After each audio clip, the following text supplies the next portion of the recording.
Warning! The following episode of Orsini's Uncensored Mind contains explicit language and adult content. The thoughts and opinions stated on this show are reflective of AJ Orsini, the Steve Dave, and their guests exclusively. Seriously, guys, my dada and uncle say some pretty crazy stuff. If it offends you, go be butthurt somewhere else.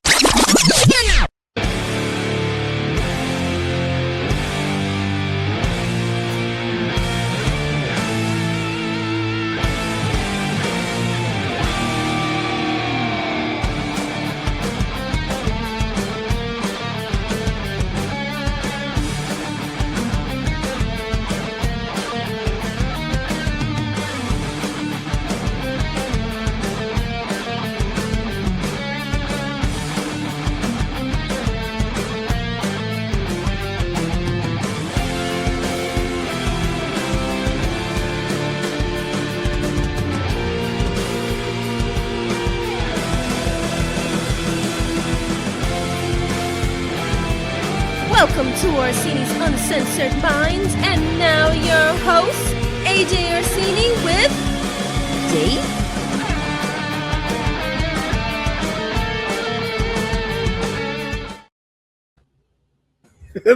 Hello, everybody out there. It's your boys. I wasn't expecting the camera to come back on right there. I wasn't. Yeah. I promise you that was not a pose. I was just stretching my arms. I came trying to get the circulation going. Came in like I was a part of some type of organization or something, dude. Oh yeah, you looked very Black Panther-esque just now with the black shirt on. And I'll take it. Very tough persona, which is great. Because we're going to be toughing it out here on this episode of Orsini's 367 Tooth Update. And as you can tell by my sound, it is a positive one. So here is what's going down today with the tooth. I was having some issues. It was cut down the middle. It was slicing me up on the inside. I had the appointment set for last Wednesday, or was it Friday? It was Friday. That's Friday. So I ended up going. I got a lecture from my dentist because I was supposed to see the specialist a while ago. I hadn't had the chance. And so he looked into my mouth and described what he saw as it looked like I was taking razor blades to the inside of my mouth. That was the exact description that he gave me. It was slicing into me. He said, okay, I got two options for you. I could fill it, and you make this appointment with the specialist and get this done, or I could shave it down so that it doesn't cut into you, and then I'll fill it, and then you set the appointment for the specialist. I said, well, shave it down. He goes, right. To shave it, I have to numb you, and that's kind of the issue. You ain't numbing down there, so what do you want to do? I said, motherfucker, shave it. Shave it down. Let's try. But he did. It worked. He shaved it down. He filled it. We're back in the game. The appointment for the specialist is set, so I'm feeling confident moving forward. We're going to be all right. I'm feeling pretty good. Ready to do some goddamn podcasts. This tooth thing behind you soon. It's going to be out of here soon. Soon this journey will be over. And I'm so happy that I was able to get the appointment done by Friday, because this past Saturday we were with you celebrating the great big celebration over at the pool in the West. We got hurricaned on for just a few minutes. The sky opened up and moistened us up a little bit. No panic. Yeah, so I'm glad the tooth was in great condition. There was panic. There's no panic. We did all right. Everything did good. It was a beautiful time, a beautiful ceremony, a beautiful ambiance to the whole deal. When my wife looks at me, out very, very well. What the fuck is going on? Hold on. Let me actually participate here. Damn, this shit was all the way the fuck over there. I was like, I'm surprised you didn't say anything about me sounding far away.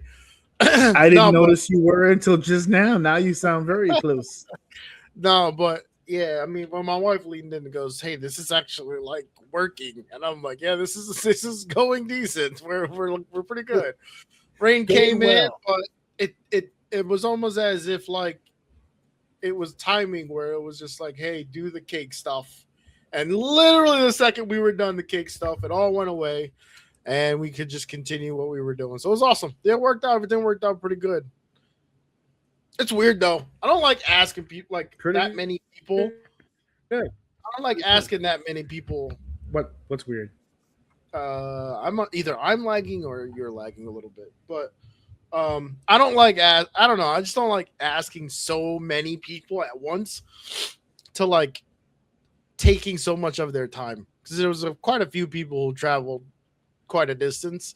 For me, the whole time, the whole week leading up to, I'm like, dude, do we have to like find an activity afterwards? Like, why do I feel like 4 hours is just not enough time? Like, people are driving from far away. Like, especially it worked out because especially the 11 o'clock part. That part was pissing me off because we couldn't really find anything else that was a little bit. We wanted the 12 or 1 range, but everything that we found was 11. We ended up at that place from 12 to 4, which worked out. It made me feel a little bit better about it, but like I don't know. I just kind of like I don't like asking so many people for their time for so long. But whatever. Like I got over it. She had a blast. She was able to see everybody. That was her main request for her birthday is to have as much as her family do as possible. So it was perfect. It couldn't have been better. And then the 2 more days and the actual big day, man. She turns 4. So. That's right. 4th birthday for my niece, your daughter. 4 years in the game. You're gonna blink, and she's gonna be all packed up and out of the house. It's gonna be a fun time. I'll be giving her house keys. Oh yeah, we just you had a big moment too this week. Yeah, he has not stopped talking about it. He wanted to bring him today so he can let us into the house and stuff. The boy now has his own set of keys to the house of O. He has it takes almost 4 keys to get into this goddamn house because there's multiple ways to get in. He has his own key ring and the keys on it, and he's feeling himself. That's for sure. He's feeling himself right now. Everything's up for Alex right now. He's feeling good. He's getting older. He is getting older. There's no way around that. So I'm really happy for him. And, we recorded it and did a whole stuff. Wanted to kind of like, hey, let's make a moment out of it kind of deal, which I was all for. I was like, all right, yeah, let's do that. I honestly didn't really expect him to be as gassed as he was. Like at first he was selling it. And then once he put it in his hands, dude, he got excited. He was like, "Oh shit, this is real," and it's just cool. Yeah. It's cool to see because that's such a small, insignificant moment in life, unless you're in that moment. Going forward, in a year, you'll bring. Hey, remember when you got your keys? And they're like, whatever. "Yeah, it won't give a shit." But it's cool that you got the recording in the moment, like. It was his world in that moment. So that's pretty dope. That's pretty dope. Gotta appreciate the shit you don't appreciate anymore.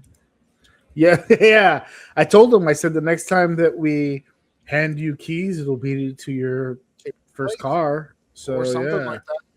Yeah, it'll be like a car or something like that. So little baby steps, little milestones. Let's not rush it. Let's fuck. I'm not trying to rush it, but it is really cool to see him, he's growing, he's growing. That's what it really comes down to. He's becoming, he was once upon a time, he was this adorable kid that we loved and brought home from the hospital. And now he's just some guy who lives in my house. So we'll see how that goes. I'm super excited for him. He's also going to start coming home on his own from the school bus and stuff like that. So we're in the midst of a pretty big transition here. We're getting off on the exit here of individual independence. And becoming a thing. We'll see. Yep. We'll see how this goes. If I lose them at some point, I gotta make another one. So I don't want to lose all my save game. You know what I'm saying? I got a lot of invested in this current game. So I hope all goes well with that. So Fair enough. anyway, we have got ourselves a hell of a show here today that we're going to be talking about a bunch of stuff. And one thing that we were supposed to talk about, and I can't, it's completely 100% my fault. I'll explain in just a second. I was so excited. Oh, my What are we talking about here on the show? Hey, what's going to be on the show today? On the show here today is a few things that Dave doesn't want to talk about, but that's okay. We came up. That's not true. So one of the things that we're going to talk about, I wanted to have a more upbeat kind of cheery episode.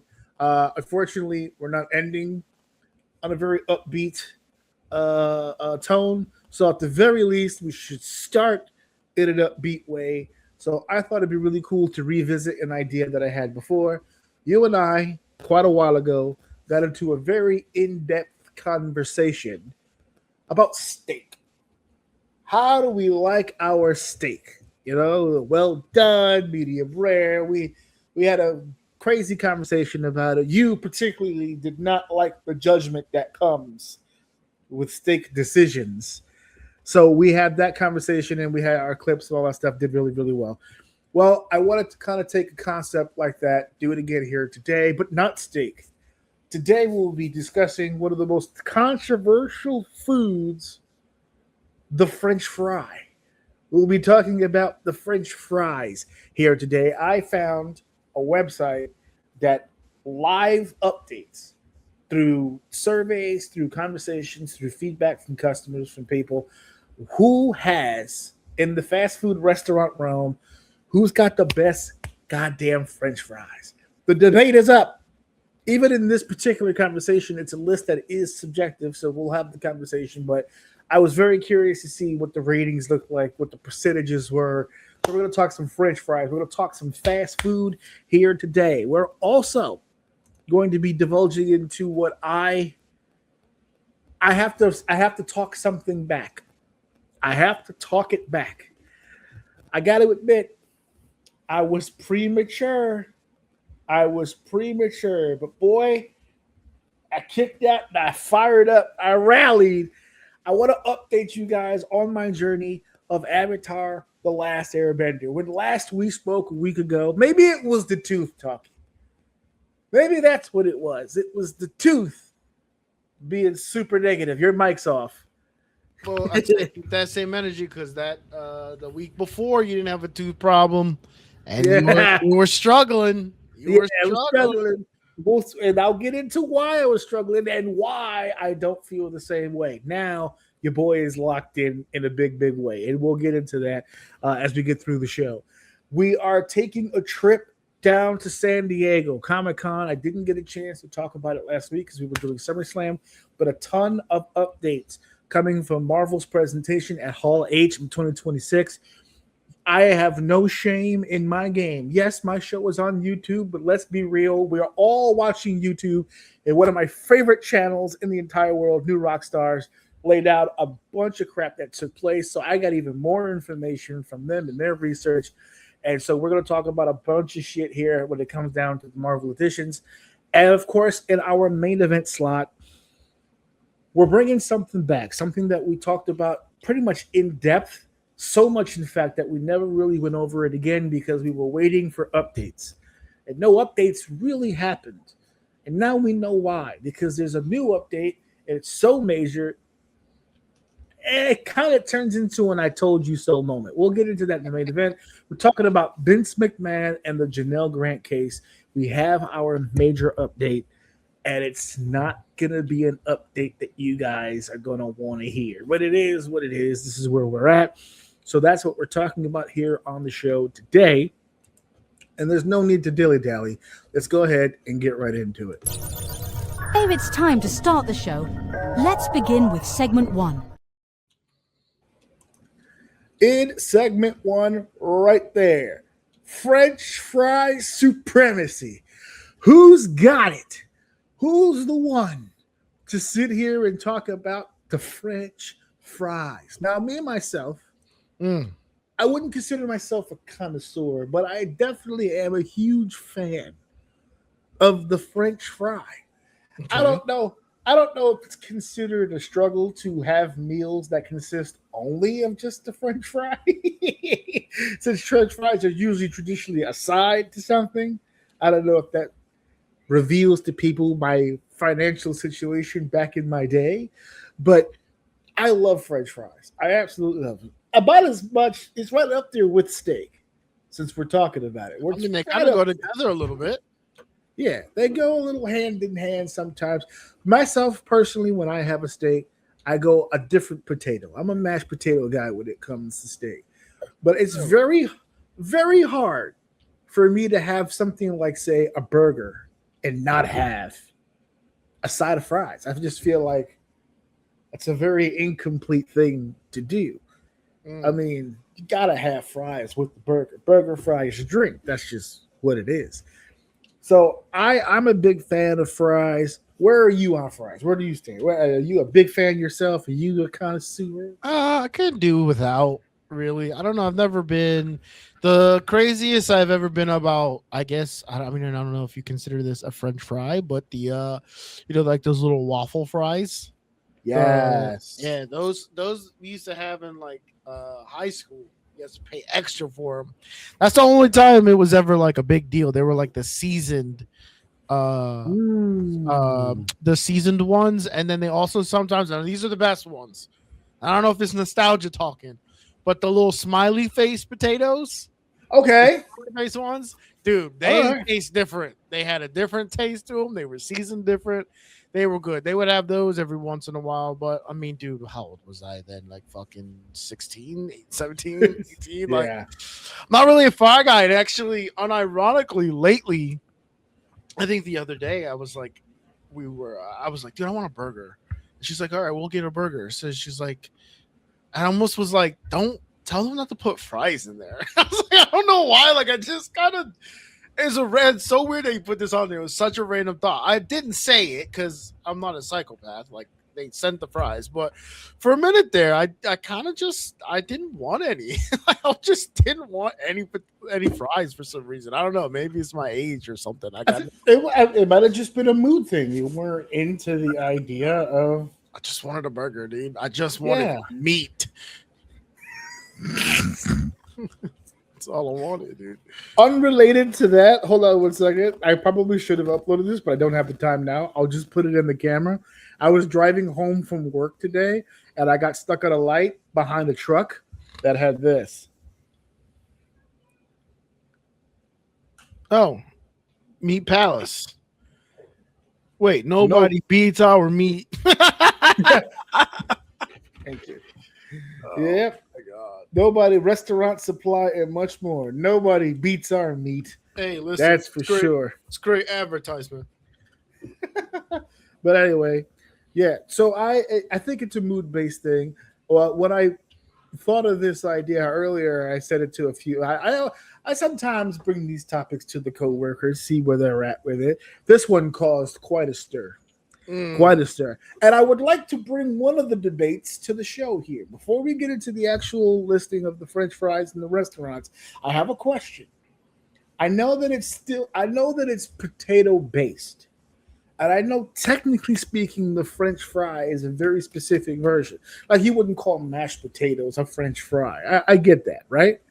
But hear me out on this. Why is the black sheep of the family never really mentioned? I'm 43 years old, and I can proudly proclaim I'm still a tots guy. I'm sorry. Yeah, I love me a good tot. I do. Tater tots are awesome. They're still awesome to this day. You know what's I don't funny? know why. Now that you say that, I don't think I've ever given my daughter tater tots. Next run. Yeah. We're trying to see if she likes these. You need to course correct immediately. I prefer those over. I mean, throw some tots in the oven, dude, with some nuggies. Hell yeah. some chicken nuggies, some tots, sauce of some kind. Forget it. Heaven. That's what that is. Heaven. I'm a mustard guy. You're Smaller the whole plate in mustard for tots, mustard and tots, and nuggets. Yeah. and nuggets. Wow. I'm classic, basic bitch. I'll put some ketchup on there. I'll Okay. put some ketchup on it. Although, to spice it up, I've noticed in my older age, a little bit more spice is nice. Little barbecue sauce. Little barbecue sauce never really hurt anybody. I give it a shot. Including with the nuggets. Just a little. Yeah, barbecue sauce isn't bad. I don't mess with the barbecue sauce in the house too much because that's kind of gold for. That's like my wife's shit. I don't really touch that. So I fuck with the mustard. She likes mustard too, but she prefers barbecue sauce. And the day she wakes up and she wants to make something smothered in barbecue sauce and it's not there and I ate it, no, I lived that once. I'm not trying to live that again. So I don't really eat barbecue sauce too much on my own. Oh, okay. Well, he's not trying to relive that No. ever again. That's the beauty of marriage, boys and girls. You live and you learn. You'll learn, yeah. So let me show here on the screen. This website's pretty safe. There's not a lot of bullshit ads on here, so we should be all right with this one. I didn't get a chance to really.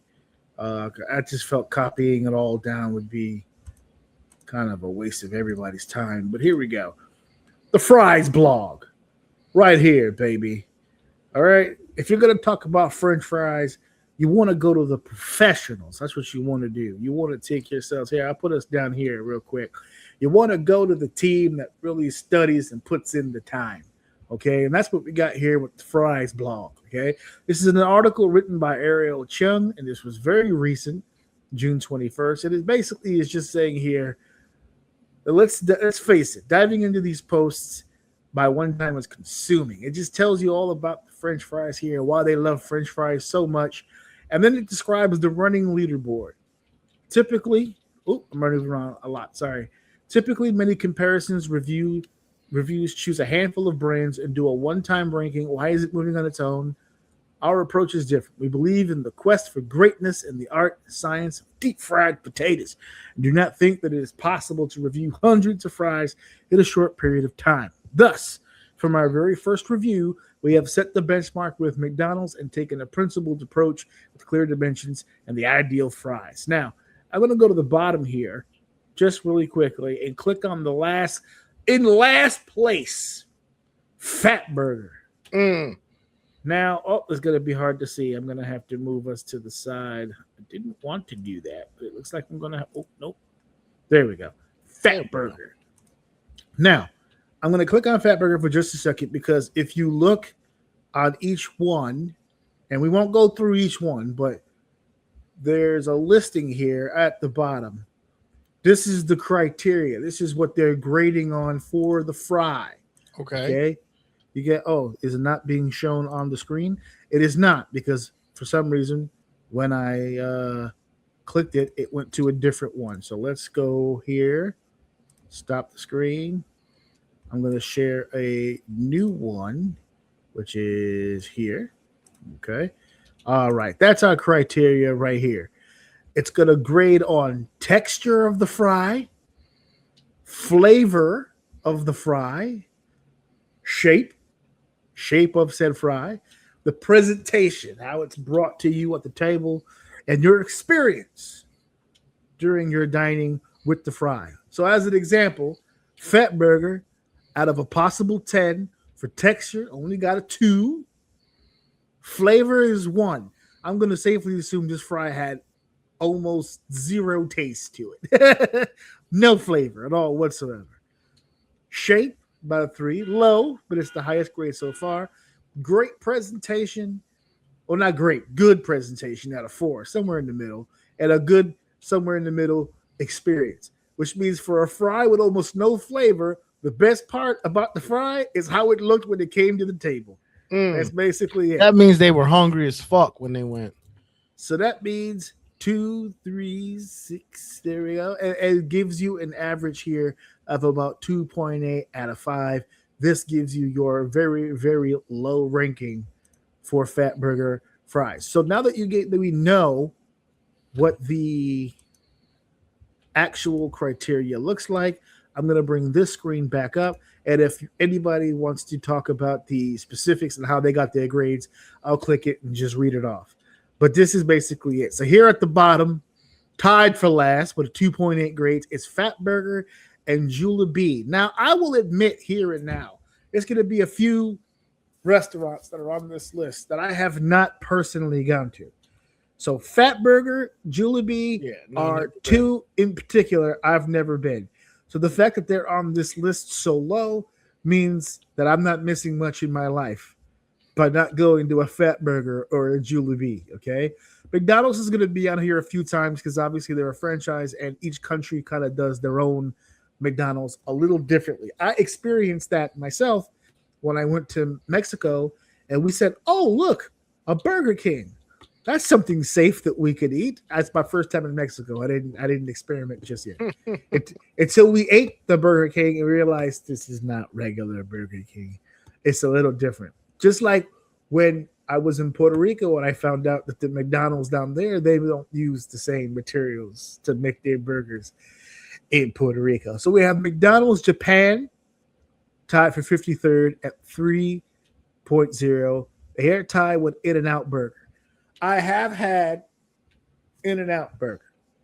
When that one time that I was in California, I got a chance to taste the legendary In-N-Out Burger. And when it comes to the fries, no, I'm going to go ahead and co-sign this 3.0 right here. Now, I don't know what Lotteria is, but to go back to back like this, how is your regular fry a 3.4 and your seasoned fry less than your regular fry? How did that happen? I'm trying to see. I don't know. I'm not not gonna hold you. I'm not really a big seasoned fry person. Really? I prefer the regular French fries over a seasoned fry. Well, then I guess it's a good thing that the regular one is better. So for the, I know you guys can't see it, so I'll read it to you just because I'm curious. The regular fry for flavor got a 4, texture 4, shape 4, presentation and experience a 2, which means it looked like crap when it came to the table, but it didn't taste half bad. Once I got it in me, it was pretty good. It's pretty good. So now if I go to the seasoned fry had a 4 for texture, a 3 on flavor. How? This is the seasoned fry. I don't know. Pretty much the same grade, other than the fact that it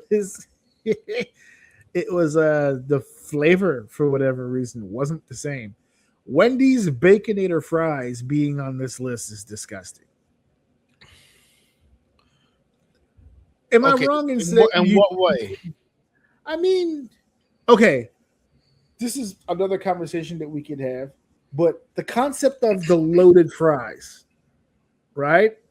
I think everybody has some sort of variation of the loaded fries, where you put the fries in the basket, but now it's got the meat, it's got the chives. I have an argument to your thought because I don't all the way disagree with you. I think the problem is that the loaded French fry to me is a bar food.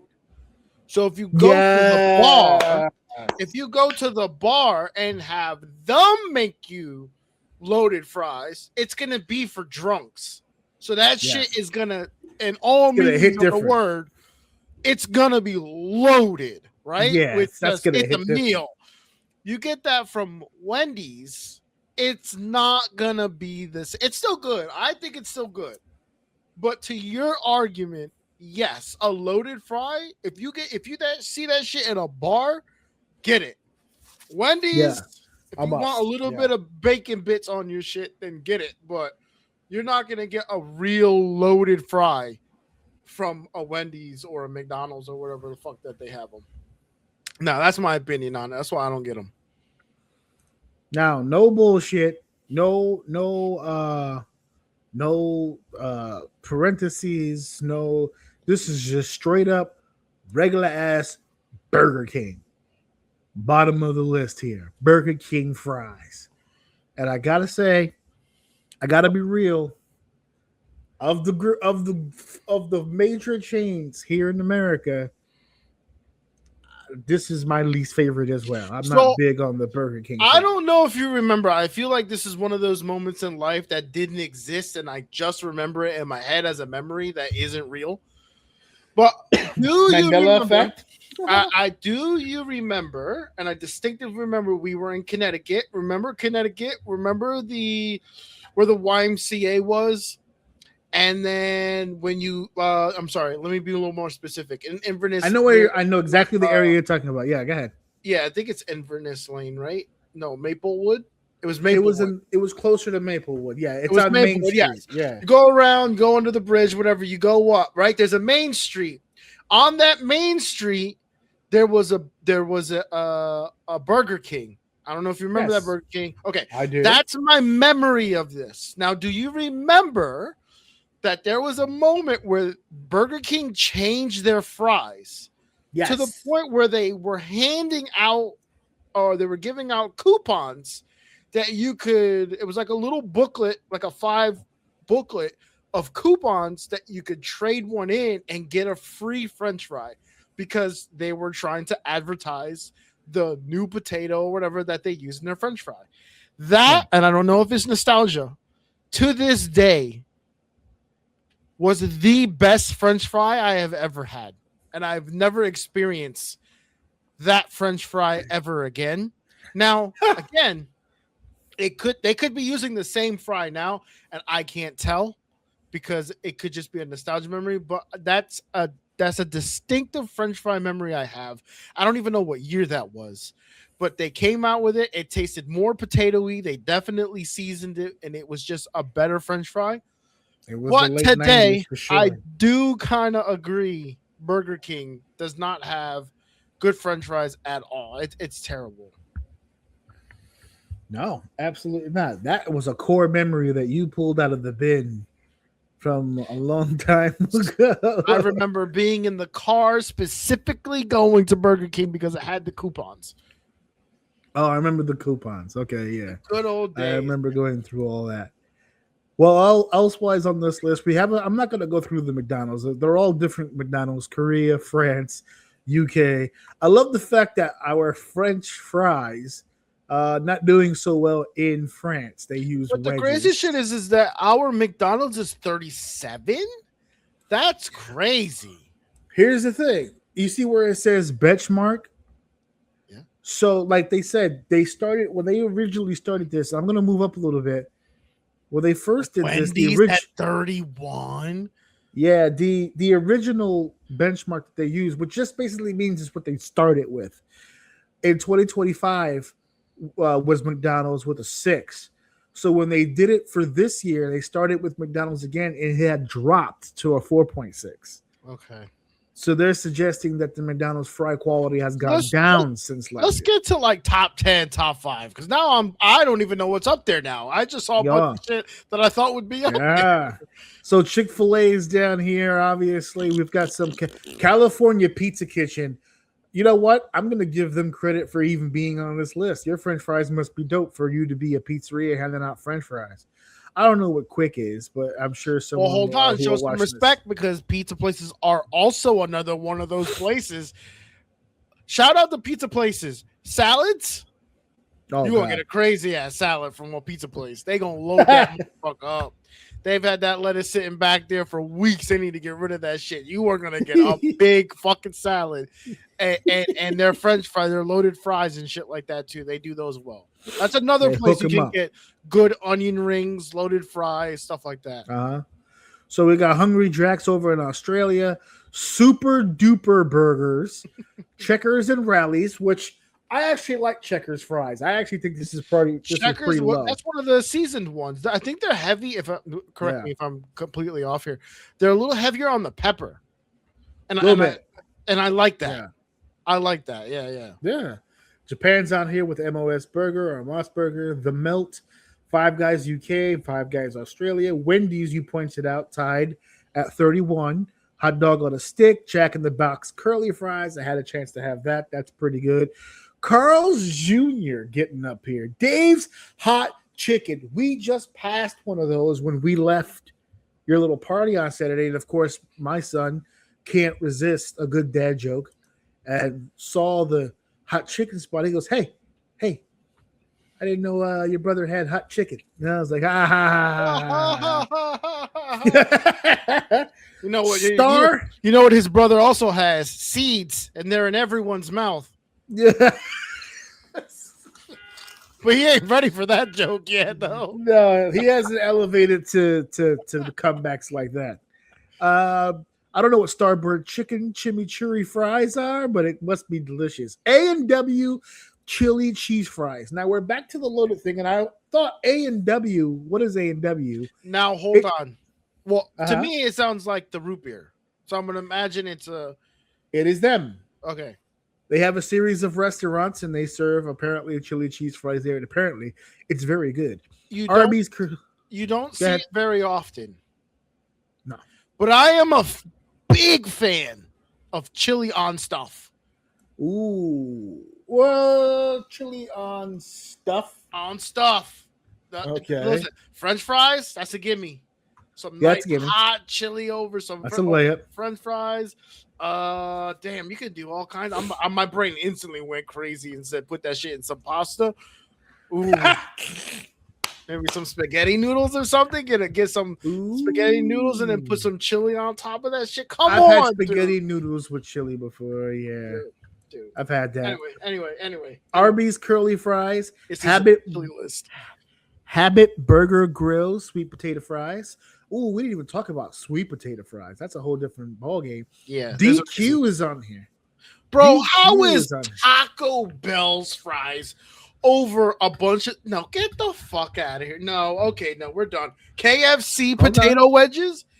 Get the fuck out of here. Wingstop, one of the worst establishments. Oh my, get this terrible. I hate Wingstop across the board. They don't do anything right. They don't cook their wings At right, and all. their sauces are disgusting. I don't think I've ever had a good wing from fucking Wingstop. Shake Shack's on here. Starbird Chicken, a couple of McDonald's, Raising Cane's. I've heard good things about Raising Cane's, but there's nothing over here in my area. Jack in the Box, I'm assuming that's just regular fries. Greg's. Well, hold Southern on. Potato Jack in the wedges. Box is fucking legit, dude. Legit, Oh, huh? they're good. It's greasy All the as more- hell. It's All the greasy as more hell, but reason. it's so damn good, dude. So good. Greg's, Southern Potatoes. KFC doesn't even see. That's the thing. It's the Del wedges, right? Taco. Again, they got potato wedges. They do have regular fries here. Taco Bell being on here. Taco Bell shouldn't be at the top of any restaurant list anywhere, including establishments that make tacos. You're telling me that if you had a choice of a large McDonald's fry, a large Wendy fry, and a large Taco Bell fry, that you're going to go for the Taco Bell fry? I want to know who's doing that, so we can throw rocks at them. Apparently, enough people who came to this website and gave it glowing reviews. The Taco Bell fries got a 7 for texture, an 8 for flavor, 8 out of 10, 4 for shape. They don't like the way it looks. Presentation 6, experience 7. That's high for flavor on the Taco Bell. I'm I sorry. don't know. This shit is rigged. You lost.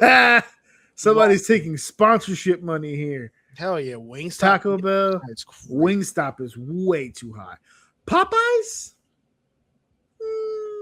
not terrible.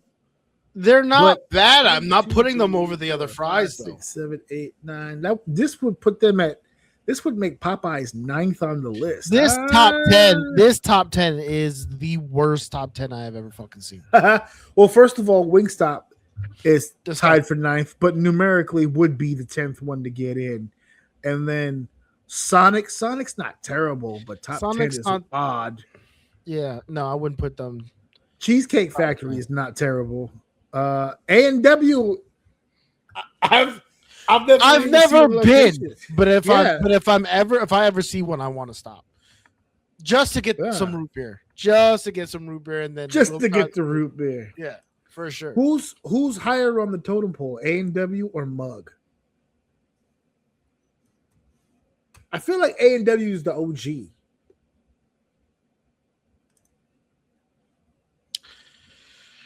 To be honest with you, I think I'm doing that thing where like when I think of root beer, I assume that I've had more A&W than I have, but I Mhm. think when I drink root beer, it's It's a mug. usually a mug, Oh wow. right? That Hey. it's not a matter of like I don't. I think I just reach for the mug when I think root beer. I don't know the last time I've had A&W. Okay, I'm about to fuck your whole head up right now. You ready for this? I just looked up A&W on the website to find the nearest location to me It's next door. here in New York. No, it's not. They're all far. But it says Fishkill, New York, which is 61 miles upstate. 177 Union Turnpike, which is going more towards Long Island, 112 miles. 6198 Cressona Mall in Pottsville, PA. Oh, that's right around the corner from me. You have an A&W next to you. Not. It's not Pottstown, but Pottsville is not too far. Yeah, Pottsville is not that far. Yeah. No, it's right around the corner. Oh, Yeah. hey, Got a shot. I might have Hey. to fucking go do a live review. I was gonna say, go give it a taste and report back. Let me know what the hell's going on with this goddamn A&W business. Dude, they better have a burger, onion rings, and some root beer. That'd be great. Is this the place that? Let me go back to this list here. Did the A&W? They're the ones who had the. They're the ones with the chili cheese fries. With the chili cheese fries. Yep. You gotta go. You gotta get them both, dude. Gotta get them both. You gotta get them both. I try them dry. Out of context, that is a wild statement. I'm not gonna finish that sentence. We're good. So we got the A&W Lazy Dog Cajun fries, Johnny Rockets. That's a tough sell. That's a tough sell. I don't know if that's top 10. I've never had Del Taco. Buffalo Wild Wings being number 2 is outrageous. Outrageous. Not a bad fry, but number 2 in the fucking world is number 2 is crazy. Ballsy. Buffalo Wild Wings is like 2 steps above Wingstop. Oh my god. It's crazy. That's not a bold. That's not a whatchamacallit. That's not a ringing. That's not a ringing endorsement there. Thoughts on Five Guys being number 1? Now I will concede. Damn good fries. Damn good fries. I'm not going to say that they're not. No, I think it's the reputation. Like they're like the fries company, but they make an effort for you to experience their French fry at like its peak enjoyability, right? Like it being cooked fresh every time, like it being the last thing made, like your food is done and then they will make the fry. I mean, there's a good chance you're gonna have a good experience with the fry if it's fresh and hot out of the oil every time you get it. If you eat there, then I'm sure it's even better. If you get it ordered, it's probably one of the fries that hold up better with delivery because they won't cook the fry until you are there to pick it up. So the order sits there done, and then when you show up, because I've picked up from there before to deliver, and when you let them know you're there for DoorDash, you tell them what name, and then they'll drop the fry. So there's a good chance depending on how far away you are from that place, you're getting relatively decent hot fries. Right. So still has that crisp. Although I personally argue against maybe that being the best fry or not, I will say they put in the effort to earn that spot. That's for sure. Am I crazy in saying, because in my personal experience, I've been to Five Guys in different states, they also give you a pretty large amount of fries. Yeah, I feel like they give you a lot of fries with your order, so you're actually getting more bang for your buck too when you order a side of fries. They got sacks of those things, dude. They got to cook that shit. They got to get that shit out the door. That shit will mold quick. Yeah, you don't want that soft, wiggly fry. That's no good. We don't like that. No bueno. No That's not flaccid good. fries. No flaccid, no flaccid fries at all whatsoever. No, thank you. So that is the list that they have there at the French Fry blog. The minute I read it, I was like, "This list is so all over the place. This is going to be great." Let's talk about this goddamn list because I'm particular, man. I need, according to that list, if I need a good crisp, I need either a season or a salt. Right? I at the very least need a salt. If you're not going to salt, you got to give me a season, something like that. I need a nice quantity. I'm not so worried about presentation. I mean, don't give it to me in a goddamn crap covered cup. But I'm just saying, like, it doesn't need bow ties around each fry or anything like that. You ain't got to go crazy. Just pass me the fries. I need more restaurants to offer tots. There's not enough. There's only a few good soldiers out there fighting the good tot fight. I need more tot options. That's what I'm trying to say it here for the record for everyone to see. You know what makes me sad too, and it's because I personally had a bad experience with them, so I don't go there anymore.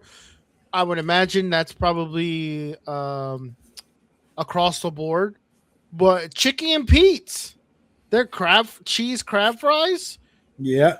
were fucking amazing. It was one of our favorite things to eat until one day I went there and they gave me a piece of raw chicken, like a cutlet that was dead raw. I don't even think I think that motherfucker forgot to put the bitch in the fryer. I'm talking, I just into a raw piece of meat. I told the lady, "Hey, this is raw. Like it's a raw cutlet." I showed it to her. She comes back. She goes, "Oh, we're gonna comp your drink." What? I was like, "All right, fuck this place. I'll never come back ever again." The fuck are you talking about? Well, did they give you a raw drink? Dude, that shit made me so mad. But so no honorable mention? Are we gonna rescind the honorable mention? Well, it's not that I'm just surprised that it wasn't on the list at all. I thought their fries were really, really good. That crab fry, you really can't get that a lot of places. With it's basically just it's basically Old Bay sauce and seasoning, but it's still really good. Anytime you order seasoned fries, isn't it basically just Old Bay seasoning? No, just a little. Old Bay is like a seafood. You don't put it on everything. No, I don't think. Wait, it's like a seafood. Oh, I'm doing myself dirty. You don't know what Old Bay is? I know what it looks like, and I know it tastes delicious on my hamburger. It's an old, interesting. I'm gonna try that. Interesting, but it's a seafood. It's a seafood seasoning. It's for seafood. Really? I did not know that. You don't know the yellow and blue can that's got a fucking crab on it? Okay, I know what the can looks like. Okay, but do you remember the seafood on the can? No, I don't acknowledge. You don't know what the can looks like. No, I know what the color scheme is, and I know it tastes great on my hamburger. The crustacean on the can, as far as I'm concerned, is just a goddamn logo, and like all logos, I don't give a fuck. Yeah, I'll get back to you on that one. I gotta try that shit. I'm gonna go try get some burgers. Oh, yeah. God, actually sounds good.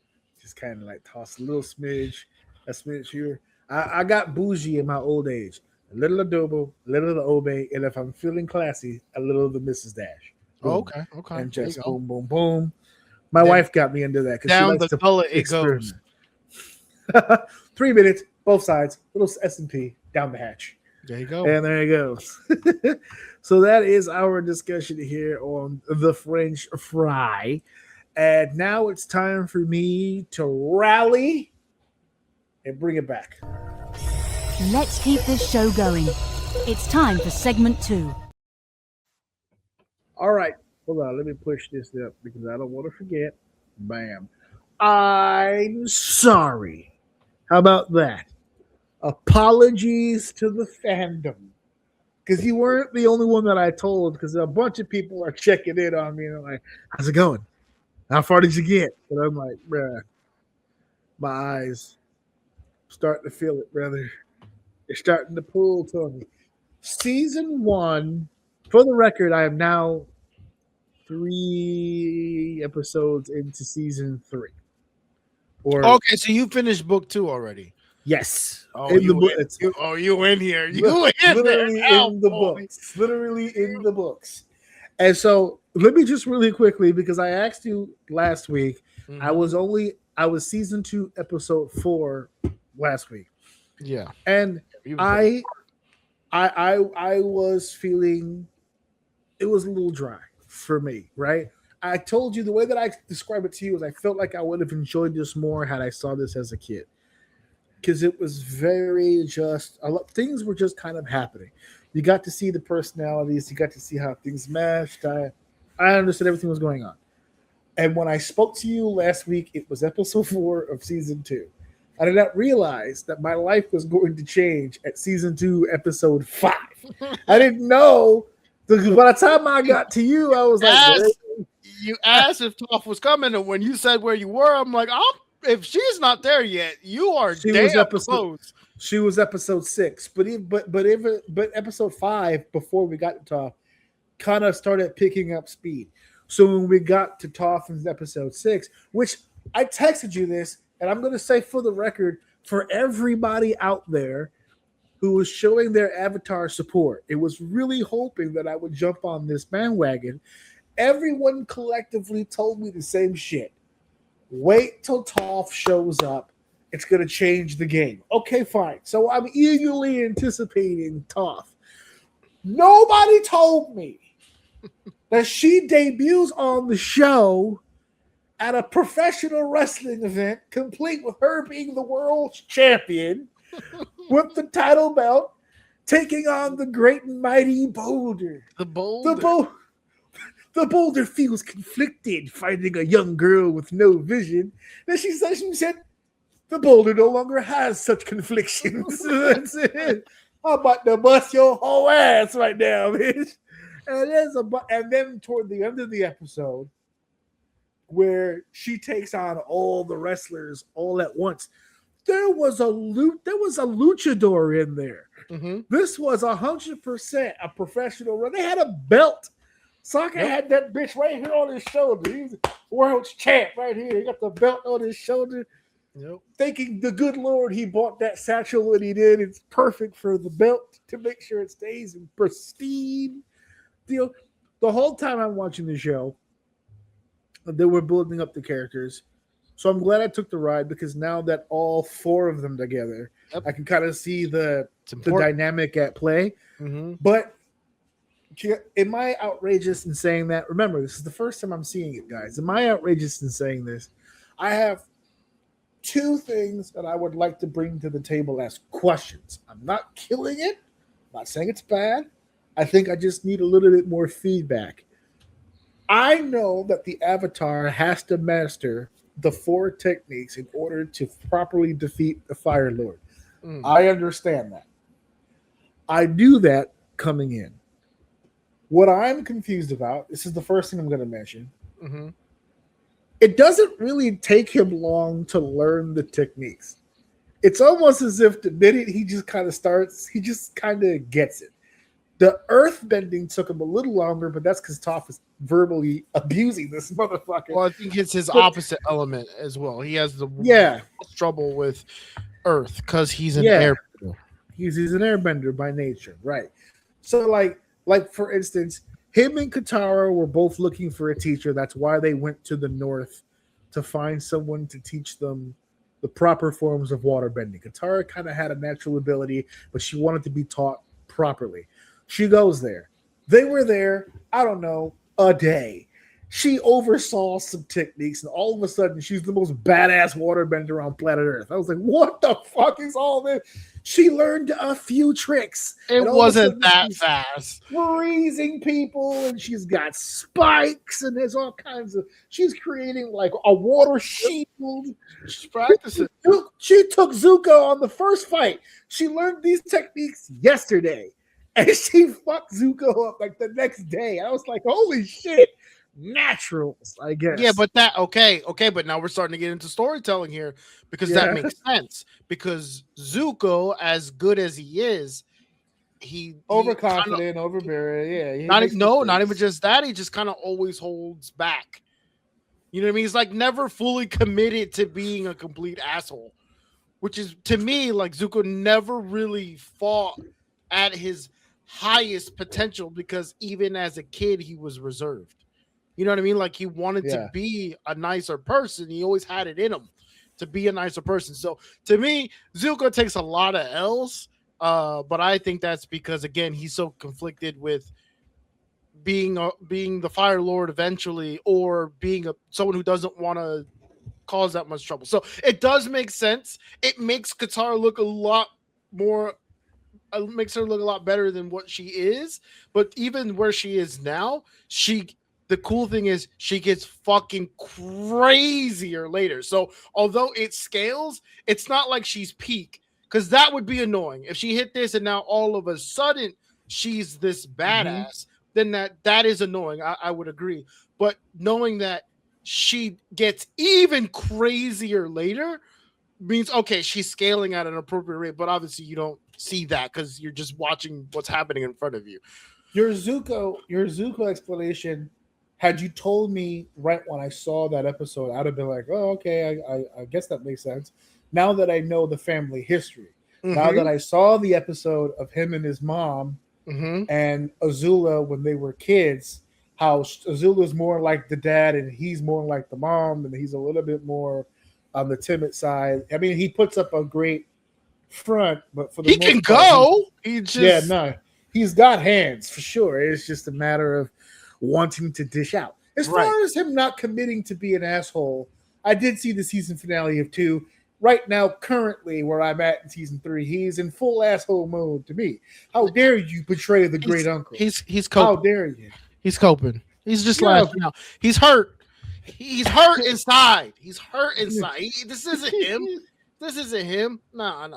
You'll see. You'll get the full context. We're getting there. We're getting there. The second problem that I had, and again, it's not. I'm not killing it. I just want a little bit more discourse. Real quick, to your point of the first kind, because I mentioned Qatar, but I'm talking about Aang and him learning the elements really quickly.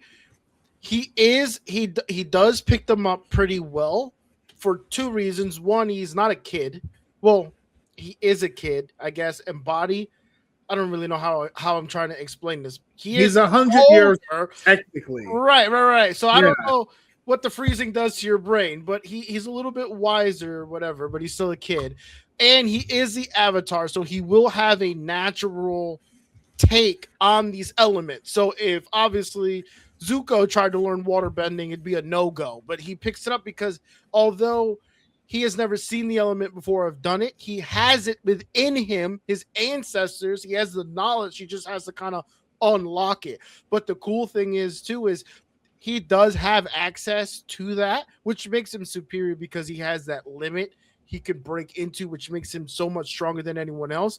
But Aang as himself, he does start to get better. There are way better benders individually, like element for element.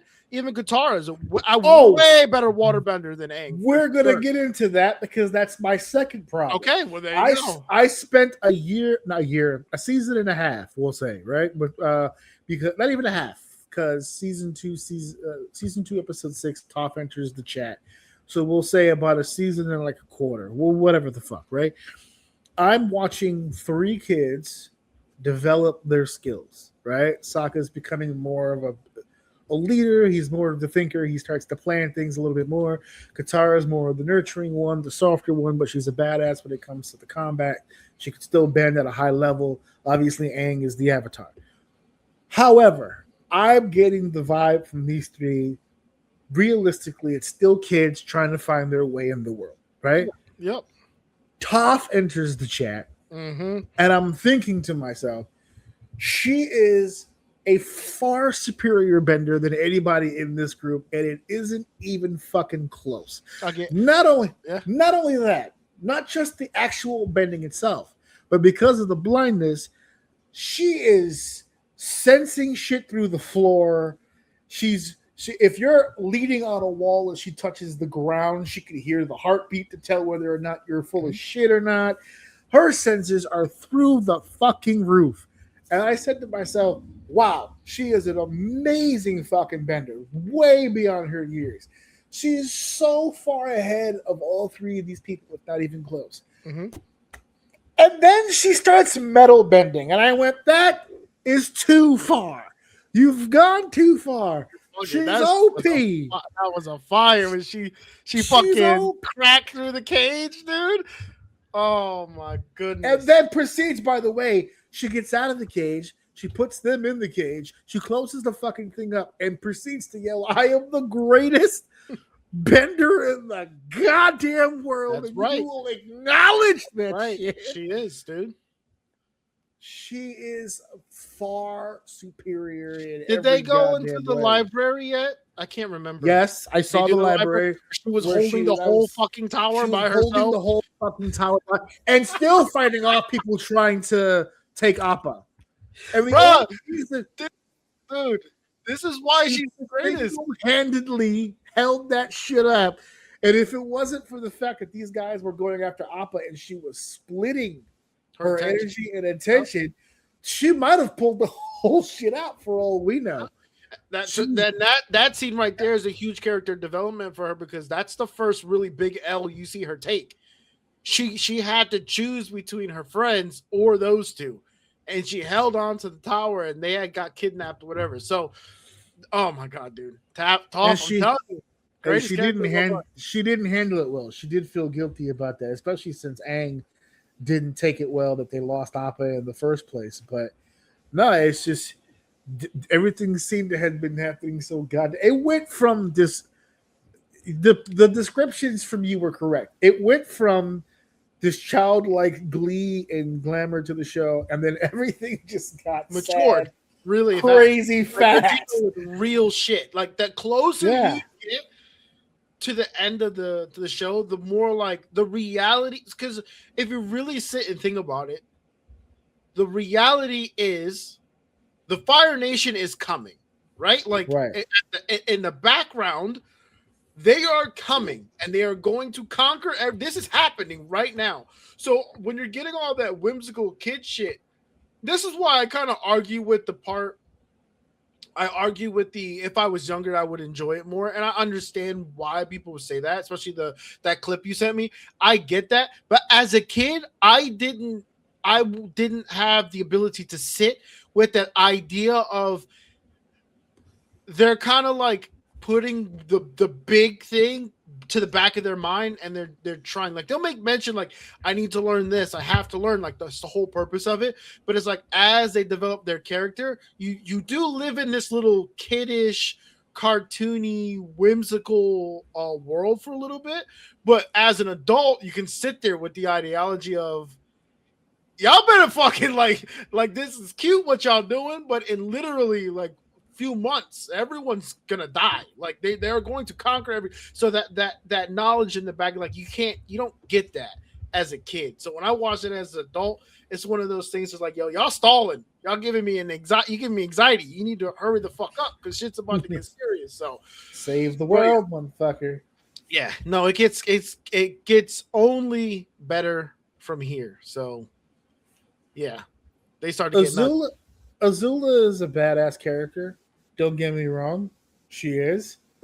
But the friends, the acrobat, I forgot her name, and the goth chick, I forgot her name. Bad. I'm more afraid of them than I am Azula because I'm like, yo, they will quietly fuck you up. They're not gonna make a big deal about it. The cool thing too is that like those are the only really like two people that like I would argue aren't afraid of Azula, and Zula low-key respects them. And they're nasty, yeah. Because they are whatever. So she tries her manipulative game, but like they will fight her if they have to, but they don't need to, so they don't. There are very few people in the show that don't really show a lot of fear or have that like you think they're scared of her, and those are two that will, if they have to fuck her up, would probably be her ass. I'm not gonna hold you. The acrobat more than anyone else. Because if she touches you, it don't matter. It don't matter who it is. If she touches you, you're fucked. She used that technique on Sokka and it worked. He lost his like limb for a second. He's like, I looked up the names because I don't want to be disrespectful, but Mai, which was the one with the knives, and Ty Lee. is the acrobat one. And I'm just like, that's the one that I showed you. Is like, my aura has never been pinker. He's like, yeah, I'll take your word for it. I'm like, bruh, what is this? What is happening right now? So season 2 had a crazy finish. Aang takes he wins, he loses. It really is a perspective, but he gets damaged bad, right? And that's kind of how the season ends. When we come back, Aang awakens at a Fire Nation ship, complete with insignia and the fucking the army the gear and all that stuff. Super confused, freaks out, goes to he's looking to get off the boat. When he gets to the boat, everybody he knows and loves is there and waiting for him. Blah, blah, blah, blah, relax. It's all a disguise. Just wait a second. Hold on a second. We'll explain what's going on. And I immediately text you because they did my boy dirty, bro. They did my boy Aang dirty, bro. First of all, I love his face when he's just like, they were like, oh, and your hair. He goes, oh my God, I have hair. He was looking at his head. He was like, and I'm looking at this. I'm going, Aang, I mean, technically, on paper, you have hair, but they did you dirty, bro. What is this? What's going on? What's going on with that lineup, bro? What's going on with the look? And you texted back and said, hey, take some minute. Shit. No. It was like, takes a minute for him to deal with what he's processing, a baldy, right? Like, we can't get to the baldy. I said, baldy? Hold on a second. We got an opportunity here. We got an opportunity. Because I don't know about anybody else out there, but nothing in my experience and in my circle, nothing makes a man feel fresher than a nice, crispy little shape up. I said, baldy, we got an opportunity. He's got some growth. We just gotta line him up. And you made this joke about the baldy and all that stuff. And I said, see, I think you're missing the point. You gotta see what it does to a man, right? You gotta experience what a fresh cut will do to a brother. Now here's Aang in season 3 in the opener, right? You see how sad he is? Look how down he is. He's got a lot on his mind. He's got a lot on his shoulders. He's the avatar.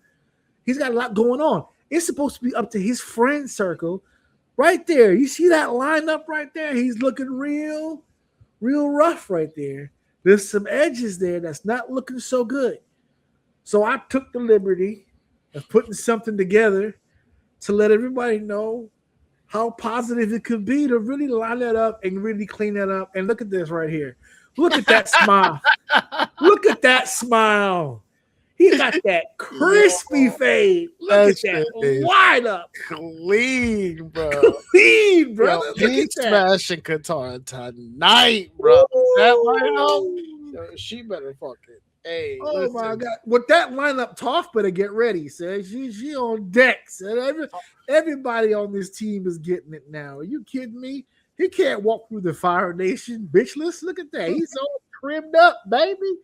It's so funny you say that because did you see the scene where they were dressed up as the Fire Nation?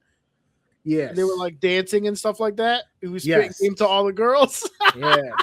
And Katara wasn't feeling it. Hey, but you saw what he did to her though? You saw how he switched it up on her? Yeah, that's how you bag him, baby. Hey, look, you asked earlier, you don't know what 100 years in ice will do to her brother. I tell you what it doesn't do. It doesn't kill swag. Listen, it doesn't kill swag. I gotta send you the clip of the guy who explains that scene. It's fucking hilarious. I'll send it to you. Send it to me, yeah. That shit cracks me up. He's like, yo.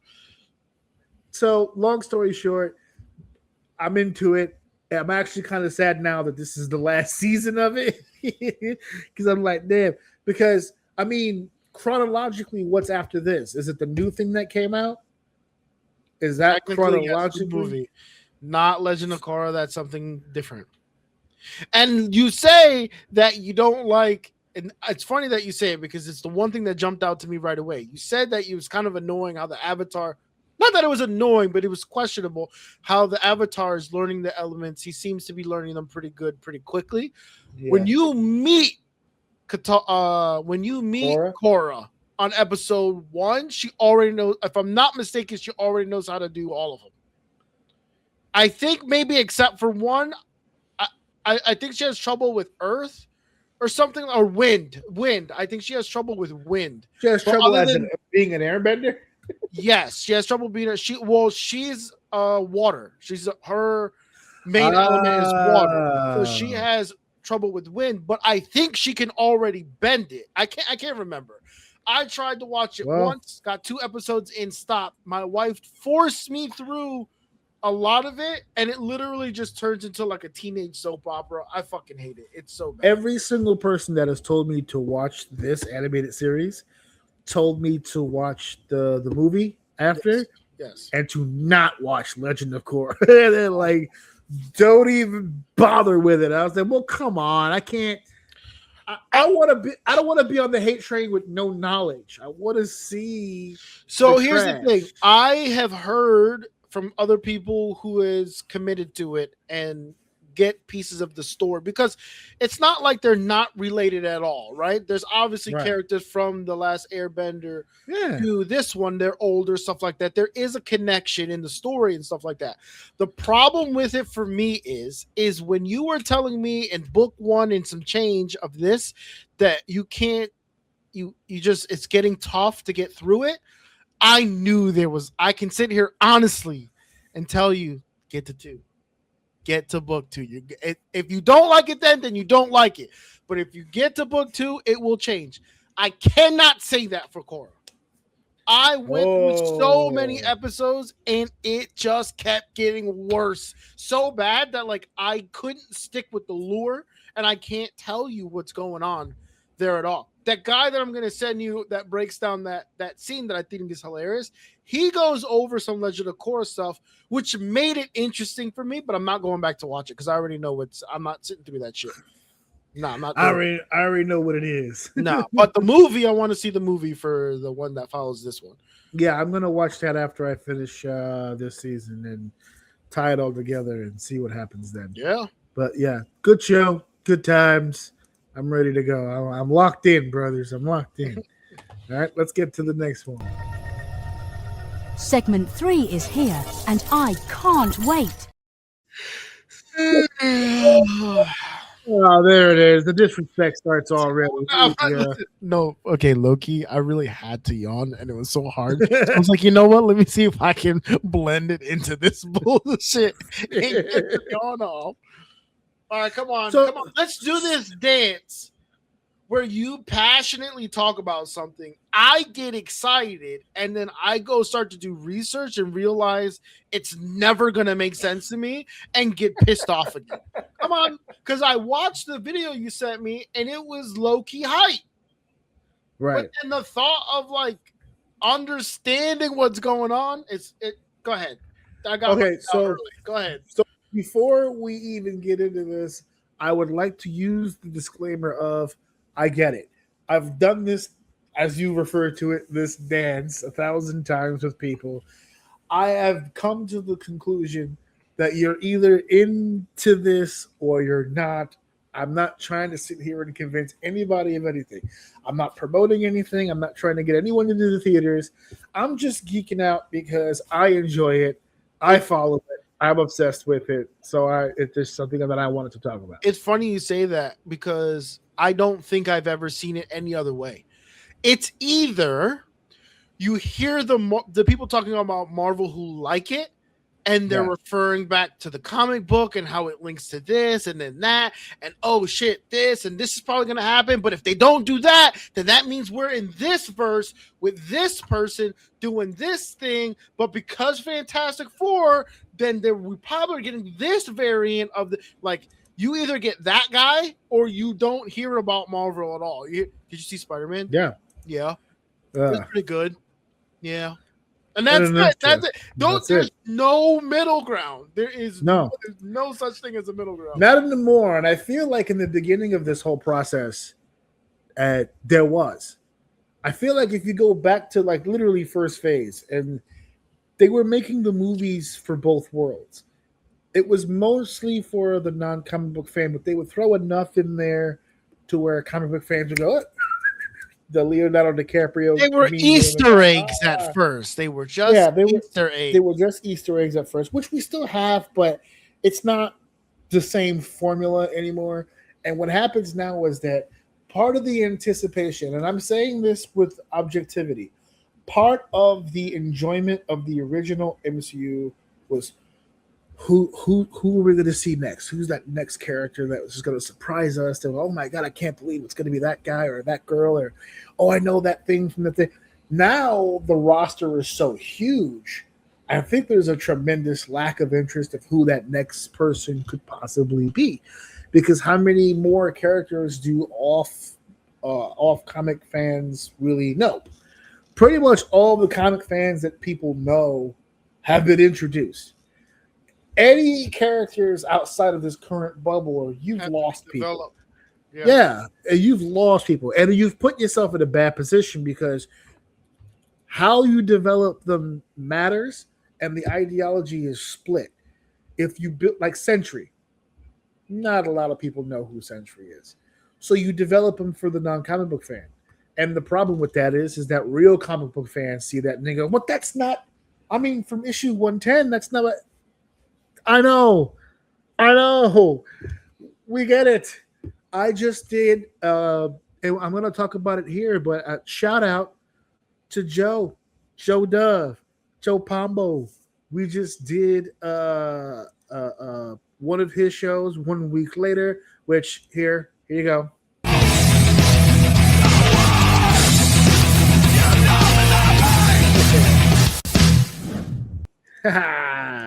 That's 1 week later from Joe Pombo.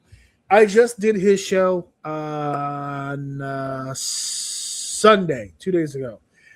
We did Brand New Day Spider-Man, the new Spider-Man that just came out. I saw it this past week.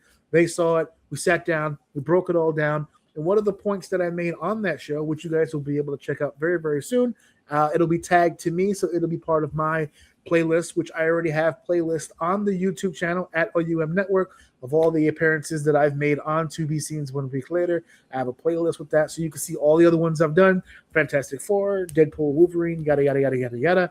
We actually are going to be getting together again for Avengers Doomsday.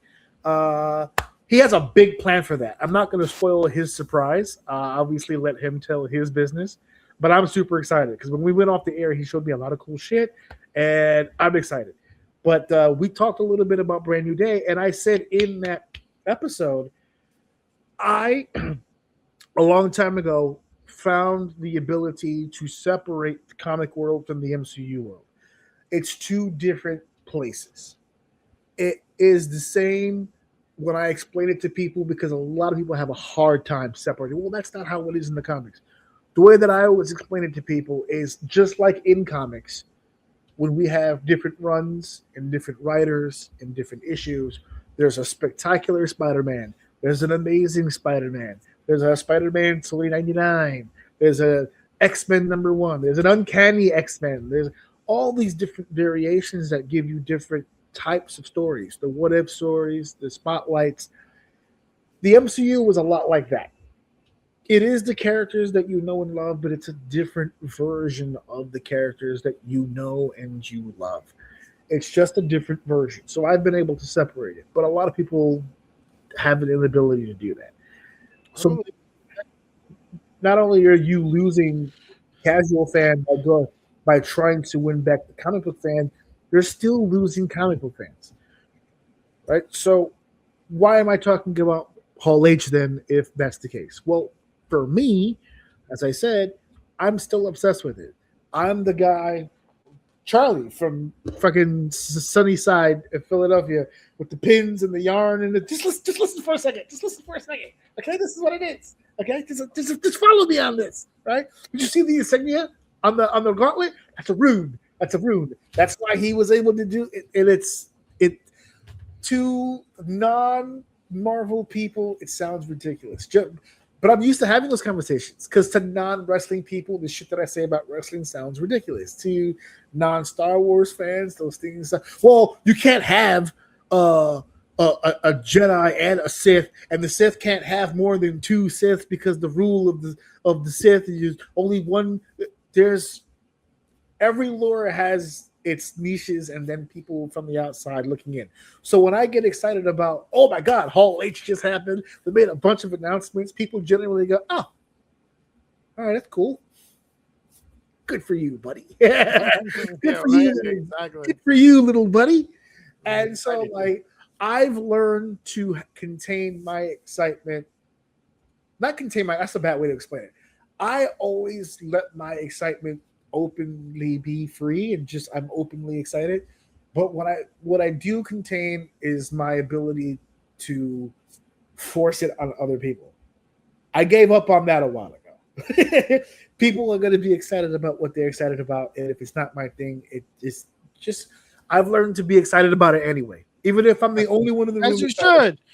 Hey, listen. Let me be very. And I'm glad you're saying this. Let me be very, very, very, very, very, very clear. For the people on my side, more specifically my side, the one that likes it, but no, it's too far gone. And unless I want to invest a year or two to kind of get the full impact of what's about to happen now, which I don't want to do. If you do it. I think it would be, these payouts are amazing. If you are in the in, I am not in the in. I'm still going to know about it.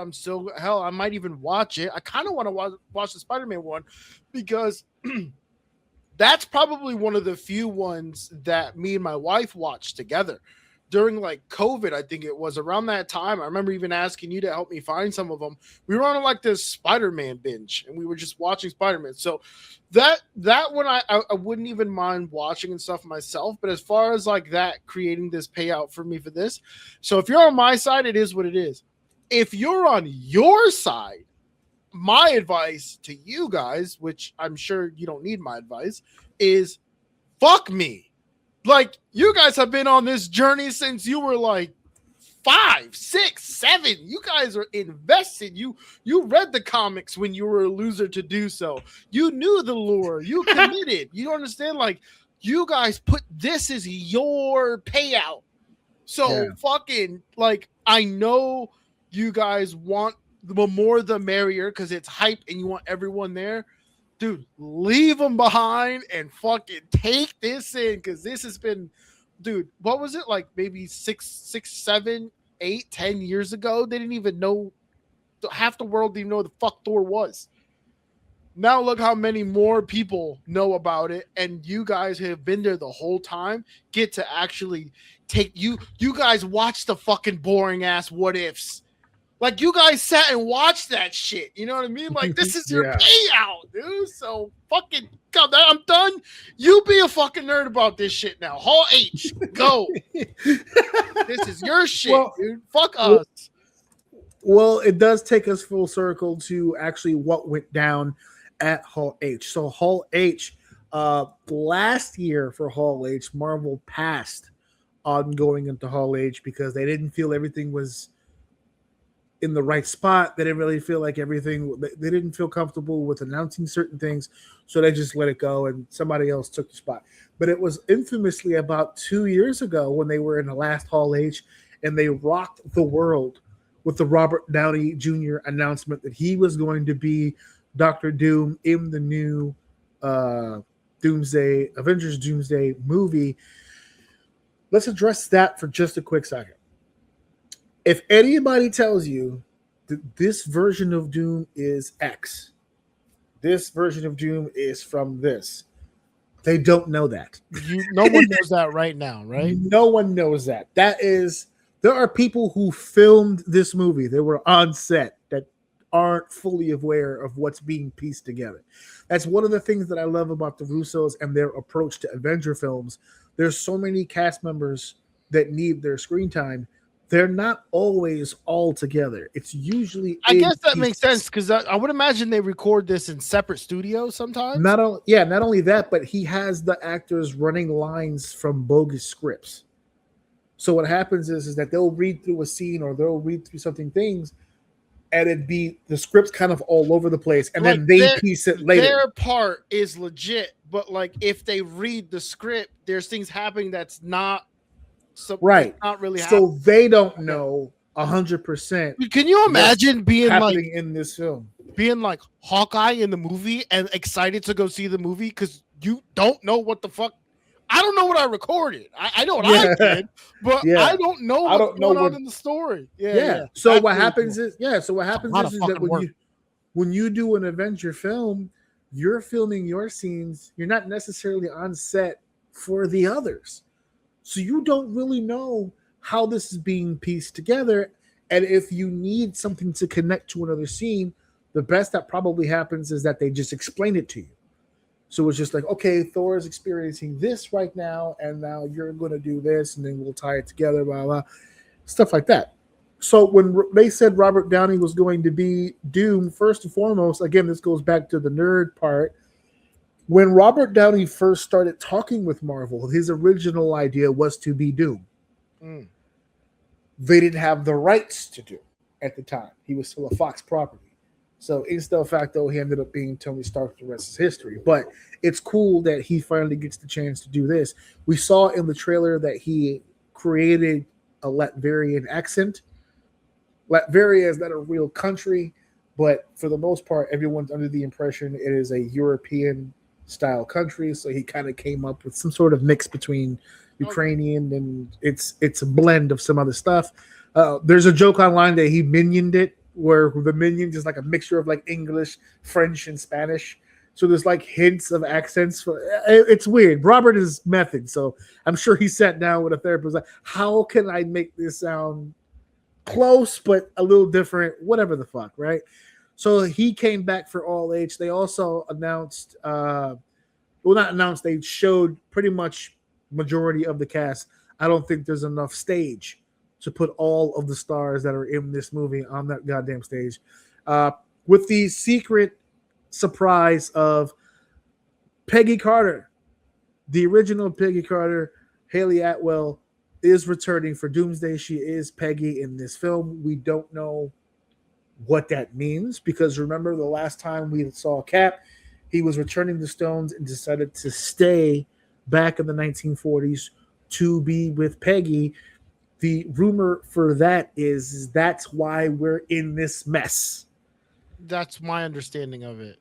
Loki's show explained how the timelines work and how these universes work. And whenever you fuck with them, it causes incursions. And there is a belief that Steve's decision caused an incursion. Again, it's all internet fluff, but I kind of expect that to be the case because I do remember when Endgame was over in 2019, when they did Loki, that was the first thing that people on the internet said. They were like, well, hold on a second. If this is how incursions work, because that's how we know now, they explained it to us in Loki. If this is how it works, what the fuck did Steve Rogers just do? Because he very specifically did a tremendous boo-boo here by fucking with this. Deliberately fucking with timelines. Because we're nerding out here. As Mark Ruffalo, Bruce Banner said in Endgame, going back in time does not continue that timeline. By going back in time, you now start a branch separate timeline. Just like in Back to the Future. When Marty went back to 1955, he started a new 1985. That's how it was illustrated in Back to the Future. Theoretically, that's how time travel should work. Once you go back into time, you do not continue that same timeline. Something has affected that timeline that causes a new, as they referred to it on the show, a new branch. That's what the TVA was for, to trim those branches, because if you don't trim those branches, they start slowly making their way into other universes. That causes problems.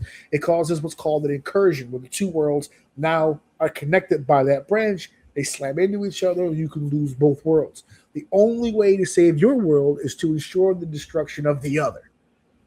That's where we're headed with Secret Wars. That's what Secret Wars in the comic book was. It's a world that was put together called Battle World, where all of these worlds, all these teams were put together to try to prevent the destruction of their universe.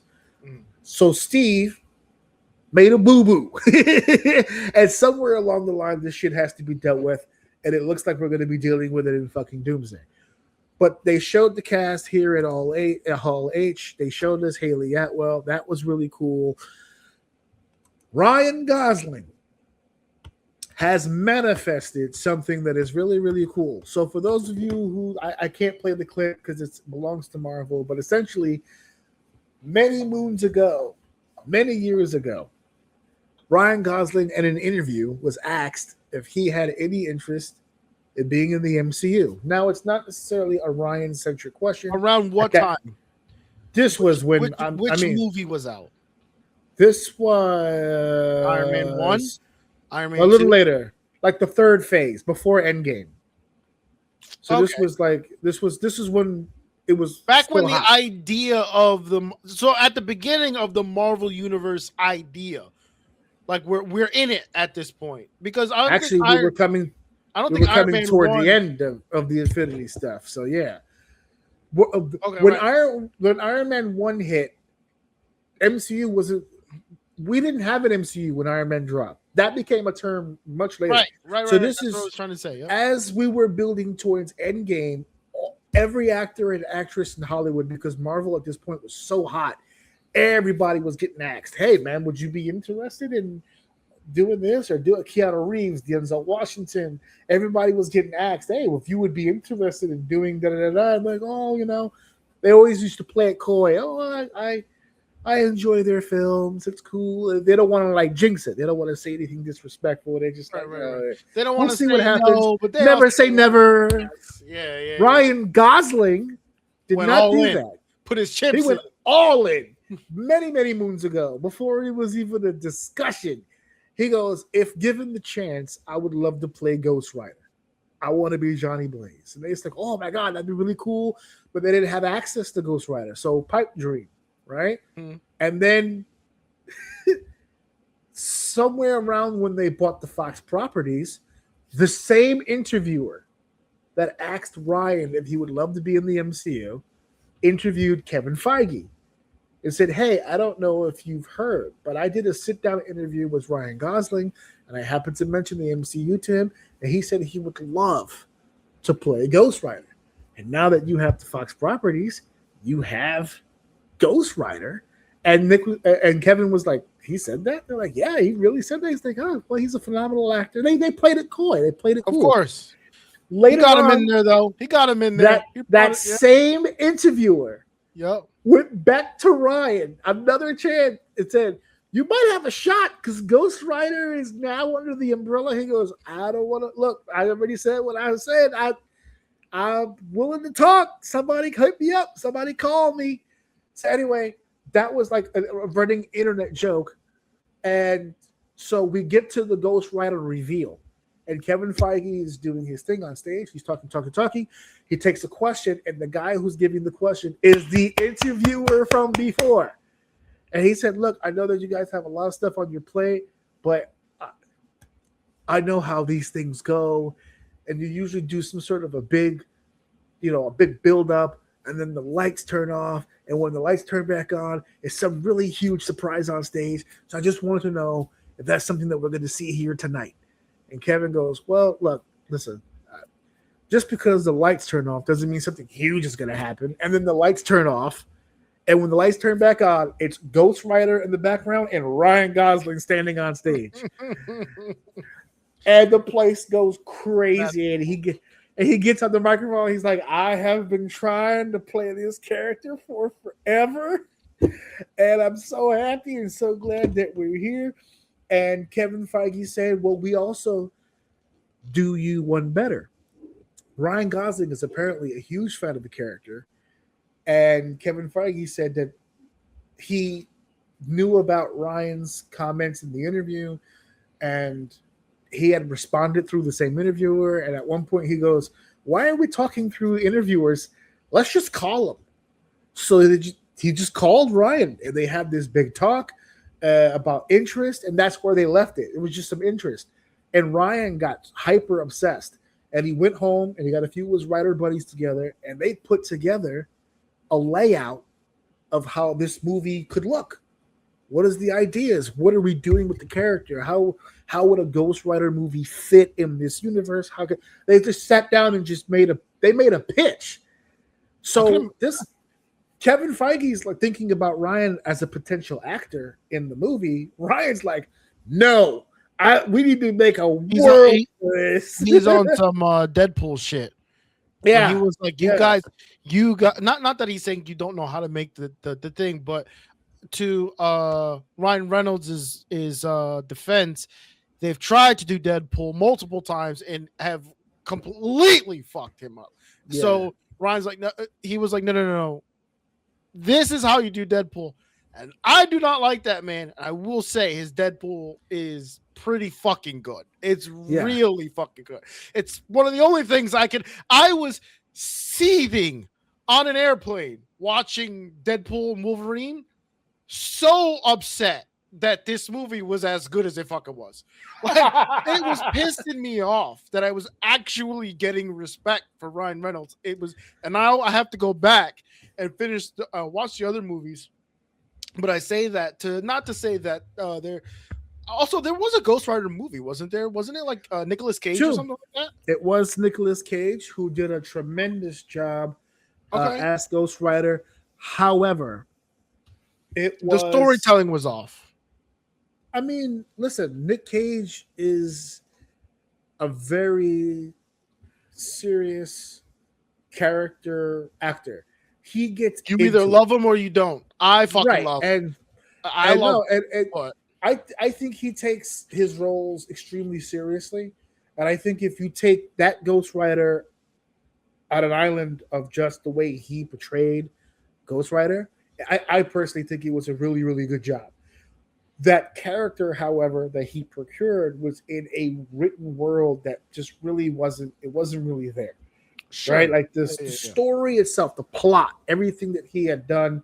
I mean, this is the guy where they showed the Ghost Rider transformation, where he goes from Johnny Blaze into the Fire Skull of Ghost Rider. And on set, they're spraying him with pepper water so that he could scream realistically.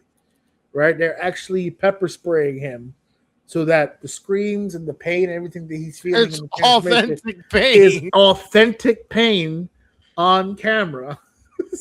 So you gotta give the man my skin. Yeah, how do we get life? Yes, my eyes. So I give the man his due and his credit, but I love the idea of a younger actor. Not by much, because I think people forget how old is Ryan Gosling anyway. He's got to be. He doesn't age. He's ageless. He's no Paul Rudd, but hold on a second. True. He's 45, so he's not even a younger guy, to be honest with you. But it is what it is. But I love the idea of him coming to the table with this idea, and Kevin hears the pitch and loves it and goes, that's our movie. This is exactly what we're going to do. This is the Ghost Rider film.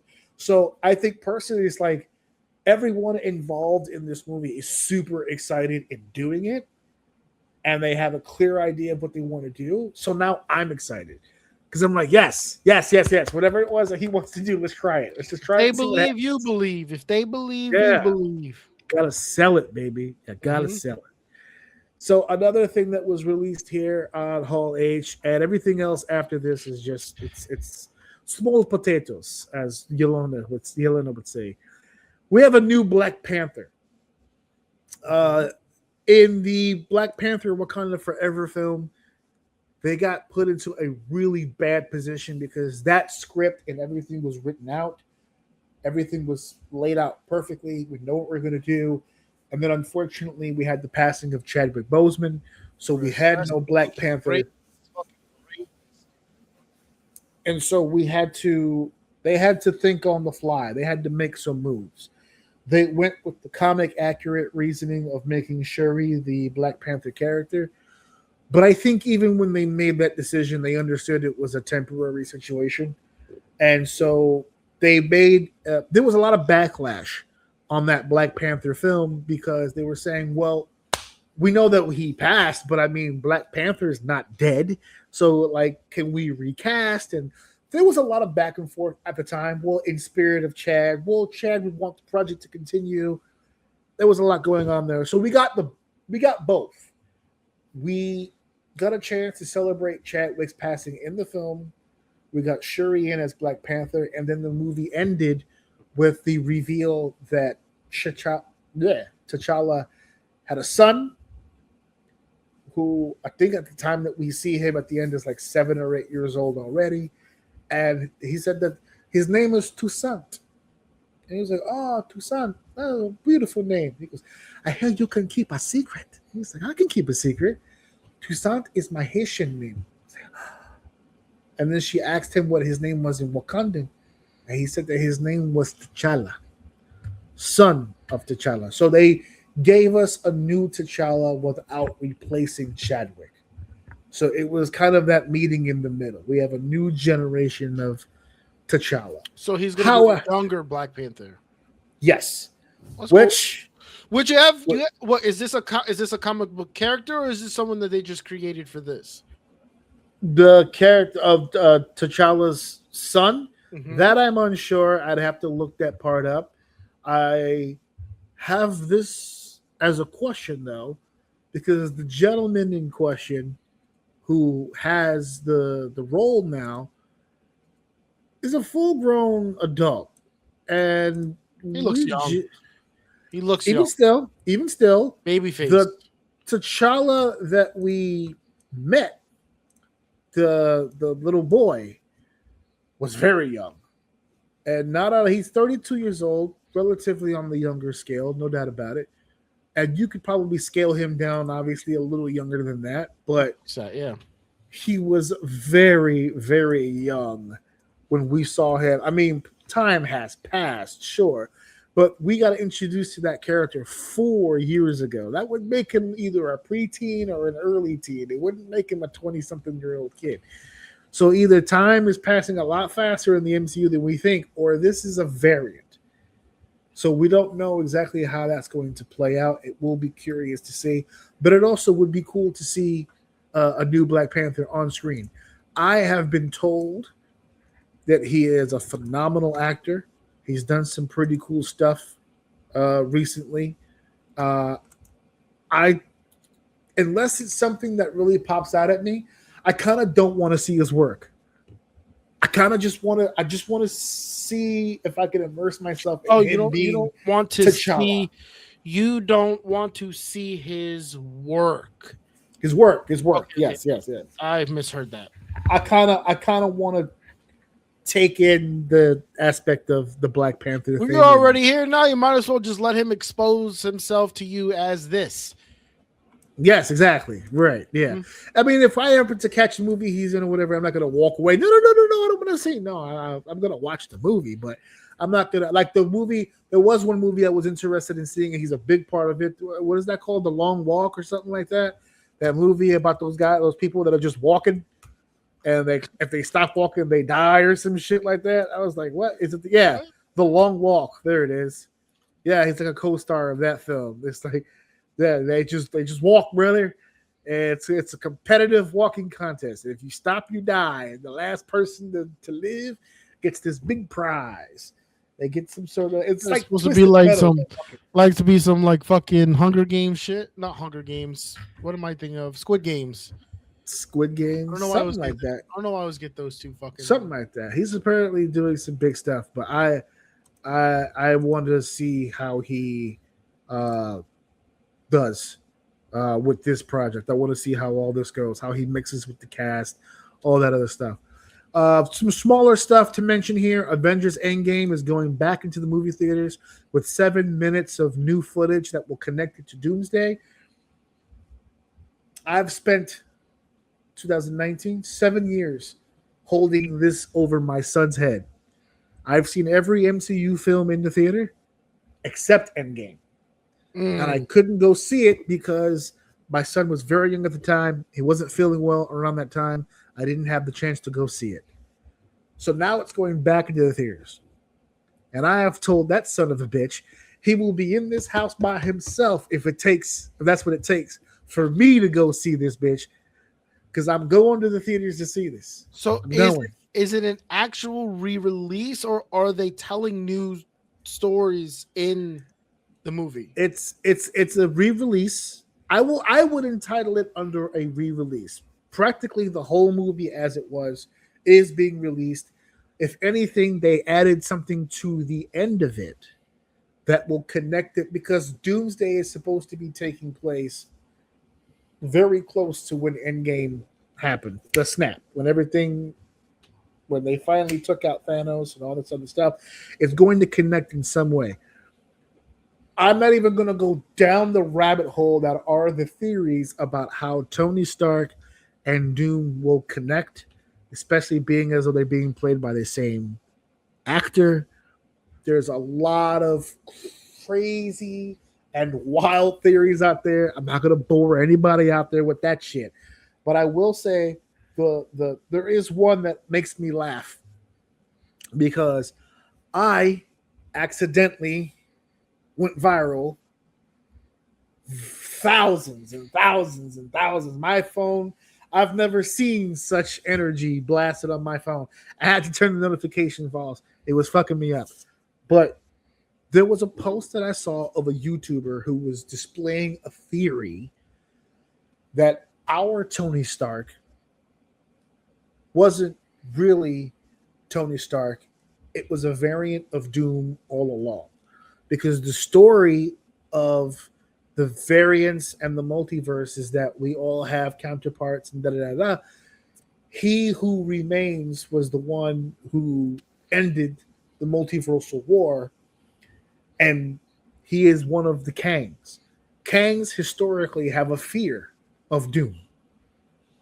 So they typically try to stay away from him in any form. If you look at the comic books, Kang avoids Doom on almost every turn. He's not necessarily a punk bitch about it, but he doesn't get into fights he doesn't really feel very strongly he could win. So he just kind of hits his shit. You know what? I'll see you in the Dinosaur Jurassic period or whatever the fuck. I gotta get the fuck out of here.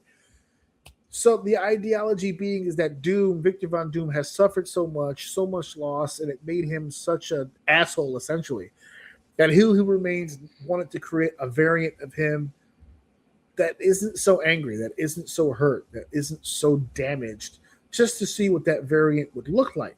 Like in the Loki series, Victor Timely is a regular person. He's just a regular dude who happens to be very smart, an inventor, with it, works an engineer, works really well with his hands, but he is a variant of Kang. So he was trying to see if he can kind of create that, and that's how we got Tony Stark.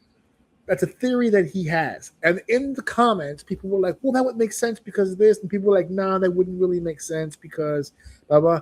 Out of nowhere, I had a thought bubble in my head. And I went, oh my God, I think I have evidence that it could be true because I've seen all these movies 1,000 times. Okay. And I wanted to know if I could find the clip on YouTube, and I did. And I posted it in that. I said, that theory could make sense if you listen to this clip. And it was literally like maybe 60 seconds. And the fucking place went nuts. Everybody was like, oh, there it is. That proves it. I said, I don't think it proves it. I just think that the scene now makes a lot more sense. It's not far-fetched. It's an idea. If you frame it that way, the scene actually makes more sense. There's a scene in Age of Ultron. It's when Wanda and... Why am I having Quicksilver? I'm having a problem with his name right now. But they started that movie off as villains. They ended it as good guys. They kind of helped the Avengers at the end. There's a scene where Wanda helps her, Pietro. God damn it. Helps her brother with something, and Cap shows up. And she goes, I need you to take a minute and catch your breath. And Cap goes, I'm almost tempted not to let you have that. And she asked him, do you have the cradle? And he goes, Stark's on that. Stark's going to take care of that. And then she looks at me and she goes, no, he won't. And he goes, you don't know what you're talking about. She goes, no, he's going to try to do whatever it is that he has to do to make this right. That was the point of Age of Ultron. Him and Bruce were trying to do something extra, and it turned out really, really bad. It created Ultron by accident. So Wanda looks at Cap and he says, because Ultron is a mixture of the Mind Stone, of Tony, of Bruce. There's a lot of factors in there. But Tony and his memory and his aspect of how he thinks is a part of Ultron. So she looks at Cap and she goes, Ultron doesn't know the difference between destroying the world and saving it. Where do you think he gets that? And that's Doom. Because Doom is a character famously known for not being able to really tell the difference between right and wrong. He just knows what he feels is right, which could be wrong to everyone else. But to him, this makes a lot of fucking sense. And I think I'm going to do this. And I was like, I sent that clip and I was just like, I don't know if the theory is right or not. But man, that scene, I remembered it just from listening to him. He didn't show any clips. I just went, I remember Wanda mentioning something like that, where Tony's so fixated on what he feels is right that he makes a lot of mistakes and sometimes winds up doing the wrong thing, which is Doom to a T. Mm-hmm. So I was like, I don't know. Time to think about it, which is another aspect of all this. So that's basically all the stuff that stood out to me as it relates to Hall H. They did some Spider-Man stuff. I'm not going to do Spider-Man review here because I already did it. I did it with Joe Dove over at 1 Week Later. You guys can check it out as soon as it's released. We'll tag everybody to it when it comes out. So I'm not going to do plus Dave didn't even see it, so I'm not going to spoil it for him if he decides to. But I will say this. Everyone's saying it's really good, though. Who the fuck did I talk to? Shit. Who the fuck did I talk to? Oh, I talked to my wife's brother. He's a big Spider-Man guy. Yeah. The young kid. And he told me, he's like, this is one of the best Spider-Mans I've ever seen. It did a really good job at tying all three movies together. And he's like, even some of the bad parts that made Spider-Man look stupid, they kind of like gave reasons for it. He's like, this buttoned everything. He felt like it buttoned everything up and it made everything made sense. Even he said some of the things that pissed him off about the other movies, it kind of like cleared it up. Obviously, I don't know what that means, but he was raving about it. He was like, that shit was amazing. He made me kind of want to see it. I will tell people this when it comes to the fourth Spider-Man. When it comes to the fourth Spider-Man, the first three movies had what I refer to as handcuffs, shackles. Those three movies were made as a part of a sequence of things in the MCU. It had to get a certain point across. It had to include certain people. This, I don't know why it took the fourth film, but this felt like a Spider-Man film that we are more familiar with. Street level is what people tie to it, but not really. I mean, we've got the Hulk, we've got Punisher, we've got Jean Grey, we've got a litany, Tombstones in here, Scorpions in here. This is a murderer's row of like a who's who of Spider-Man lore in this film. And the cinematography is crazy. The way that they put this movie together is insane. It's a really good... If it wasn't in the MCU, it would still be a really cool film. And I think people could really get into that. The controversy over Jean Grey, which not really much of a spoiler, folks. It's kind of been out there. We discuss all that on the episode of 1 Week Later as well, so you guys can take it all down.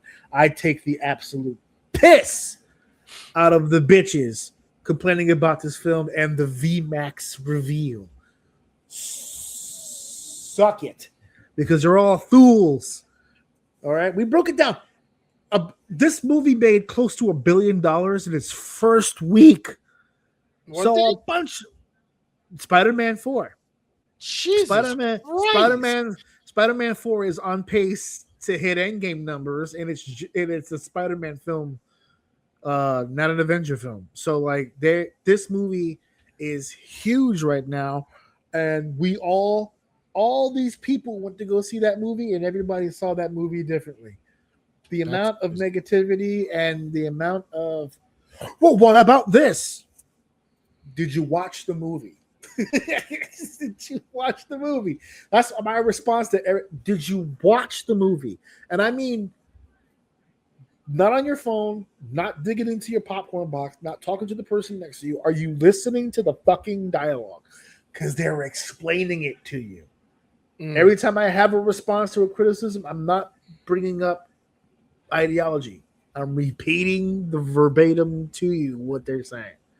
I don't know why you're mad about the VMAX reveal. I don't know why you're still considering Jean Grey a villain in this film. I don't understand what confused you about the hand. There's so many problems that everyone had. It's all explained in the goddamn film. But I digress. You guys go check out 1 week later. So that's that. That's Marvel. That's Hall H. I'm super excited about all the stuff that's going to be coming down the pike.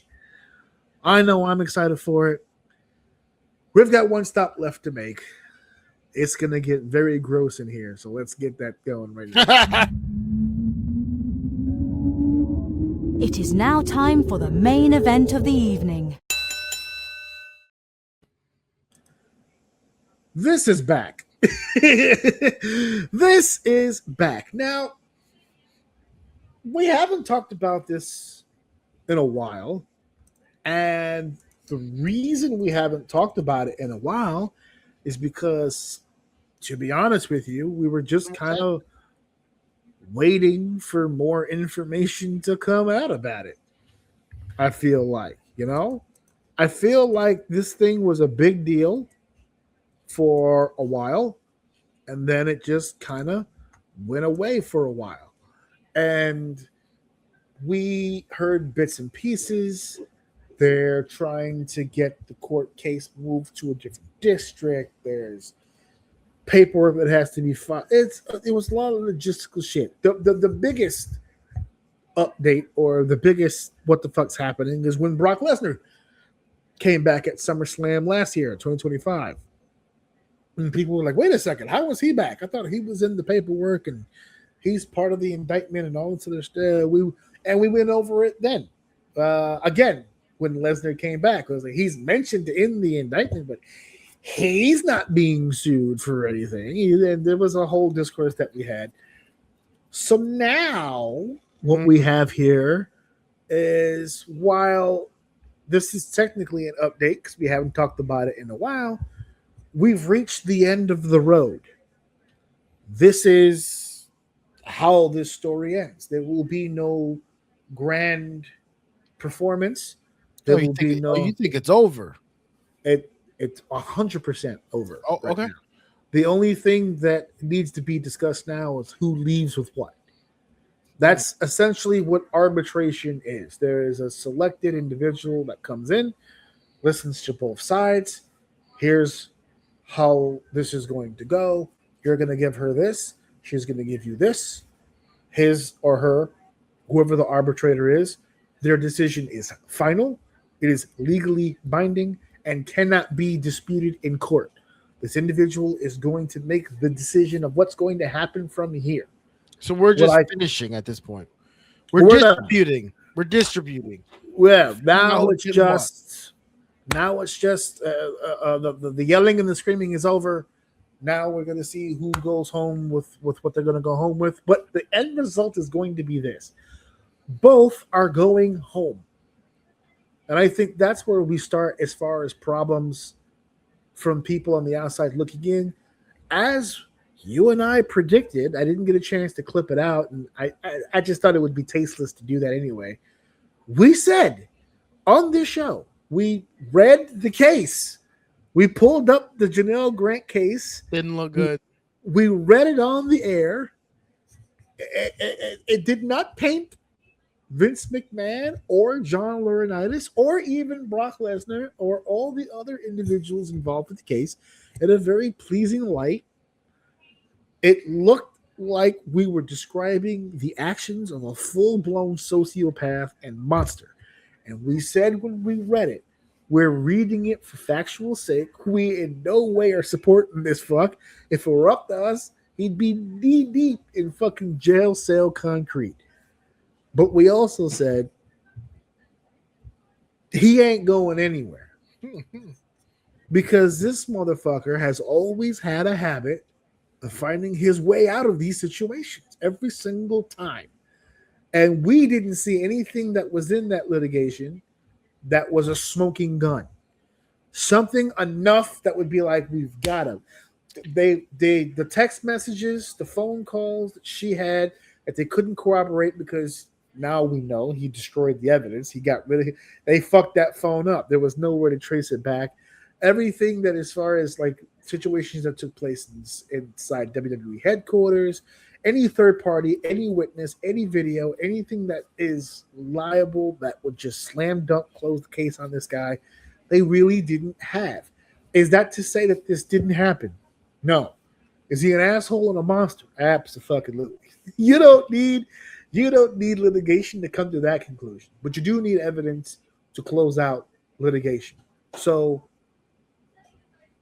I don't think Janelle's team is either that prepared for a trial or They didn't have all that enough. interesting. They didn't have enough to really make this stick. So they probably advised Janelle, hey, Probably flying on the colors of him being perceived as the monster, which would help their case.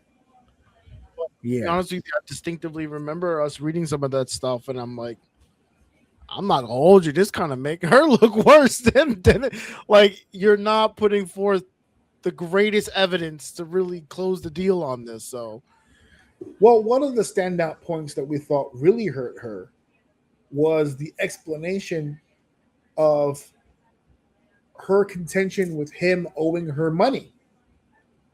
That he had made promises that he was going to pay her X amount of dollars, and they had an agreement as to how that was going to be handled, and then he reneged on the agreement, and the timing of it ended up being that of all the things they did together, of all those horrible situations, she never snitched on him, she never brought it up. All those situations that she went through, which are all terrible, and she shouldn't have gone through them, but she didn't speak up on them until he reneged on the money. And that's when everyone's ears perked up and went, oh, so what the fuck as far as the timing? Which is not an excuse. It's still shitty shit to do. But the timing doesn't fucking help at all. Yeah. It doesn't help the case because now it comes across like all's fair in love and war up until there was no longer financial compensation. It just makes the whole thing look in poor taste and look bad.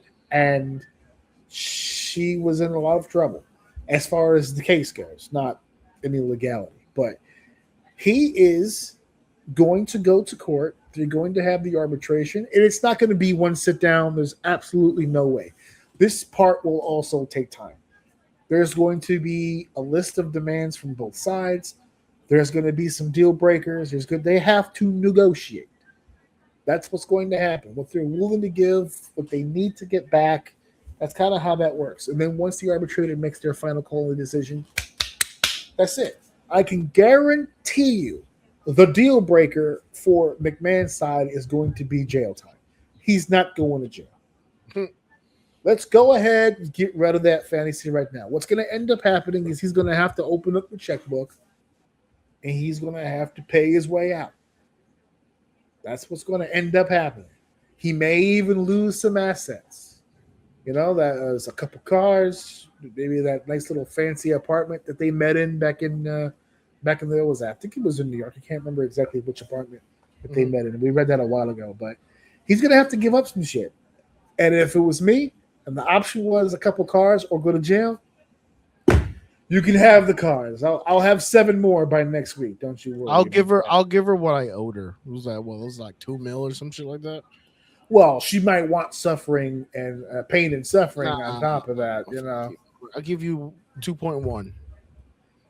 Whoa! With his net worth, no shot. Well, you know, I'm not saying no shot. I'm just saying, what the fuck you mean no shot? I don't. See, that's the thing, though. This he is can not also argue he has pain and suffering. You accuse him of these things, and he wasn't. It didn't work. So now he has counter pain and suffering. So you're gonna take this right, but $50. the counter of the pain and suffering would work better if there was a jury to appease that to. The one person sitting in the room is going to make the decision. So if you're going to sit there and say, well, she made her accusations and then I had to sell my company, it's like, right, but we're here now, right? We're arbitrating. Those weren't accusations. I feel we do you. have some things on I you. feel you. Your right is a little different if it was a bodega. Okay? He did not lose a bodega. Okay? No. He didn't lose a law firm. He didn't lose a bank. He lost one of the most profitable businesses in the USA, dude. He lost the WWE, which I don't know, man. That's even another conversation after that, or what happens once this all clears up. And he wasn't what's the word? He wasn't convicted of a crime. Convicted. There we go. When he wasn't convicted. Yeah. What's the deal with that with his company? So that's where I want this to really head. That's the conversation I actually want to have, because as far as the litigation go, it's going to work itself out. We know the extremes aren't going to happen. She's not going to jail. He's not going to jail. It's just about divvying up money and assets. This is just a negotiation. This is going away, which is the most important part of the conversation, because he never spent a day on trial forget he wasn't convicted. The man never pressed a suit to go to court. It never happened. He went to court for the car accident that he had. He never went to court for the Janelle Grant case. Ever. That's crazy. So for him, for his side of things, and it might not even be true, I think there was more to the sale of WWE than the Janelle Grant case. If I'm being honest, I think there's more to it. I don't know the specifics. Obviously, I'm not in the room. But the question now becomes, with no conviction, never spent a day in court, he'll never be the owner again, obviously. But is he an asset to WWE in any way? Is there a possibility we could see him as an on-air character? If he's willing, but I don't see a world. I don't see a world where he's a worker. Worker? Like having matches? No, I mean a worker in the building, not being the boss. Oh, yeah. I don't see a world where he comes in and he's reporting to someone, or someone's pulling him in the room to have a meeting about what's going on with his characters. Like, that shit ain't gonna happen. I don't see that happening. I really don't. And if do you think there's a world where they would be interested in replacing Triple H with Vince? Not completely out, but make him a little, make him. I don't think they want to do that. I don't think they want to do that, and I don't think Vince would be willing to do that.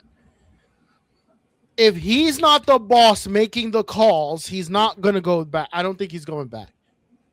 He's not going to answer to anybody about his business. Now, I don't know anything about the contract, but I wonder if there's anything in there that helps him, where if he isn't convicted of anything, if like he gets some of his shares back or something like that. I don't fucking know. I don't see a world where he comes back. He makes an appearance, maybe that could be a thing, like whatever, but I don't see him working with the company and not running it. And those people, that board is not going to want him, even if he's just on the higher board, they're not going to want him on there. There's no way they're going to want him. Well, look how hard they worked to get him off the board in the first place. You don't want his personality. A crowbar to get him off of that goddamn board of directors. They had to. He was dangling by his fingers. It was like Chucky. Every time they turn around, he pop out with the knife again. Now, what I wouldn't put past him, and I know this sounds absolutely ridiculous, is him buying out a wrestling company and starting over. I don't know. I would not put it past him to do that. He's got the money to do it. And hey, the only real competition to Vince's business is Vince. What a fucking world would we be living in when Vince is the competition to WWE? The WWE killer was himself. That I think is more likely than him working for that company and not being the boss. He's gonna still have the networking. People are still gonna want to work with him. Wrestlers are still gonna work for him. People are still going to do work. I'm not saying that at his big age that he wants to start a brand new wrestling company to compete against his already larger than life wrestling company. But I foresee that happening before I see him clocking in and clocking out as a worker. It's not going to happen. I could only really see that from Vince if there's a company that's kind of like on the cusp. Right, like that has a framework, at least a framework in place that he can manipulate to mold more towards him. Like who's he buying? He's not buying MLW. He'd rather set himself on fire than sit in a meeting with court power. That's not going to happen. TNA is already under the WWE umbrella as it is. So is AAA. He's not going to buy AEW, not from the Boy Wonder. That's not going to happen. That might be the biggest fit because that has a structure. It already has network connections. It already has.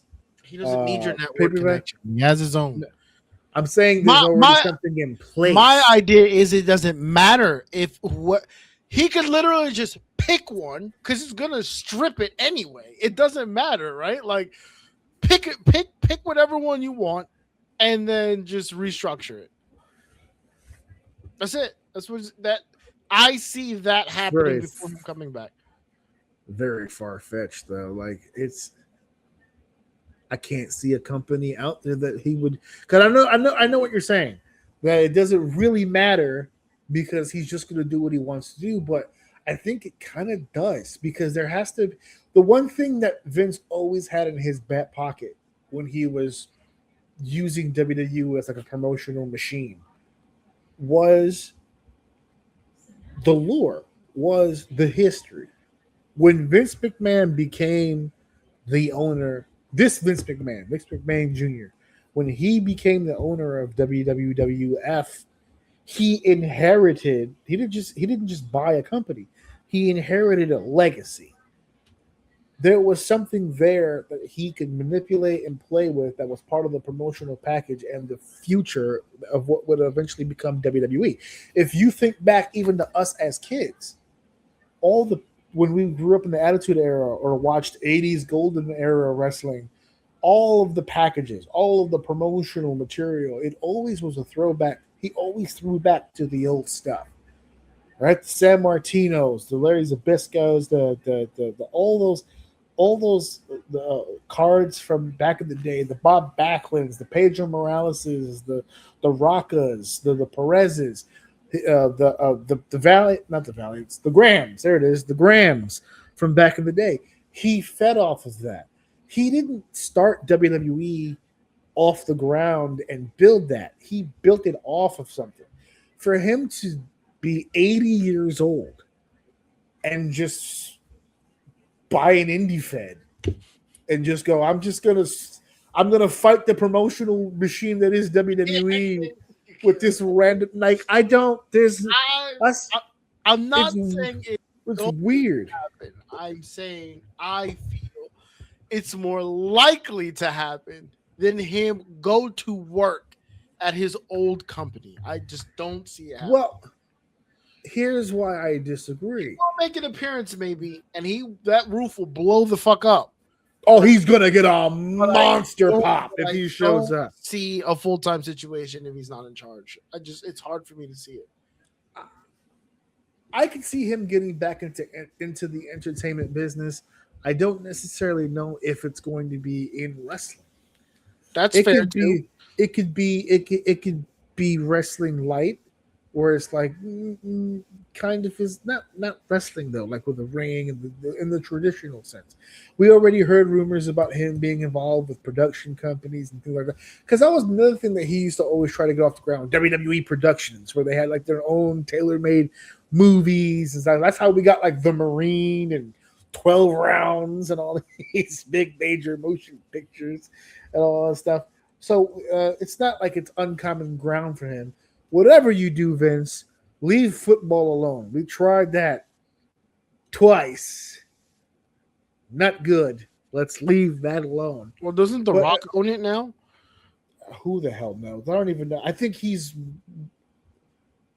Does he, or did he give it to his ex-wife? There was a purchasing group that bought that and still have done nothing with it. So I don't even know if that's a viable option at this point. But yes, they did have some goings-ons as it relates to XFL. But He will be pretty soon. I don't know where this leaves Vince McMahon. What I do know is that knowing enough about him, once this gets cleared up, he's making a move. But in clear Vince McMahon fashion, we just don't know what that move is yet. And he's going to go down as one of the greatest. If you think he's been doing nothing this whole time, you're crazy. Oh, yeah. Yeah, you think he's just going to Dave Chappelle's shows? That gun is loaded right now. It's loaded. We just got to wait for him to shoot it. Yeah, he's just trying to get rid of this little diversion for a minute, and then he's going to get back into whatever he's going to get back into. Yep. We're hearing the arbitration is going to take place very, very soon. But like I said, it's not going to be a one-stop shop. There's going to be multiple meetings, and it's going to take time to finish up. But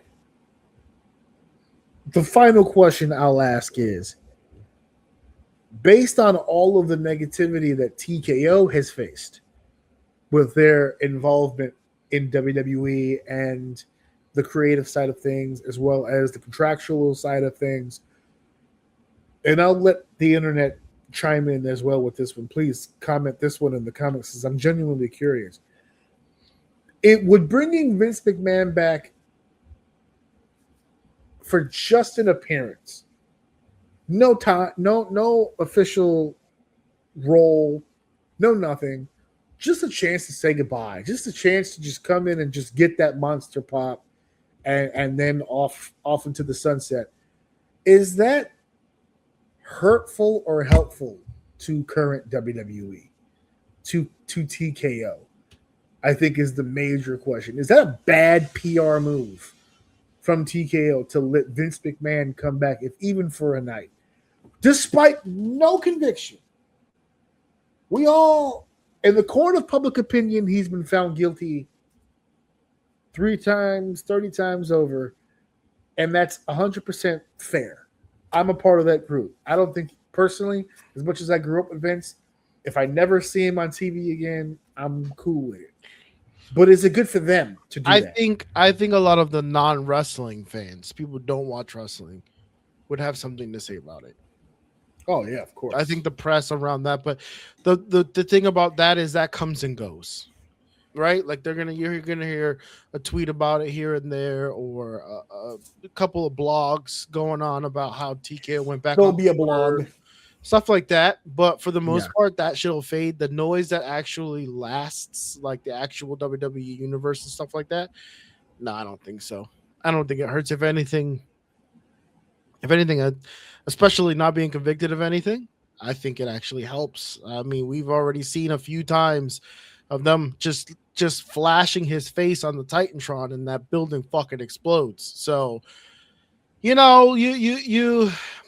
it's like that. Despite all this, there are people clamoring for him to be the head of creative again. Listen, it's like it's like when you finally separate, and then you're just like, you reminisce, life ain't that bad, but you do kind of miss the other thing, and then you get it back, and you're just like, oh yeah, that's why it was nice that it was gone, but now we're stuck with it again. So I don't know. Right, but I don't know. I make the comparison to the abused girlfriend who got away, where it's just like when you're in it, yeah, it's terrible, and then you got out of it, and then you start thinking to yourself, well, I mean, he didn't always beat my ass. We had some good times.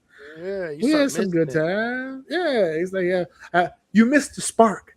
You know, yeah, he used to give me a wallop or two, but damn, these other lames over here, like there's no spice, you know? I say something, I won't get a backhand. It's crazy. What do you do? What kind of man are you over here? I gotta call the X back and smack around a bit so I can feel alive. That's what some of these wrestling fans genuinely sound like. Because for years, he's too old. He's out of touch. He's out of date.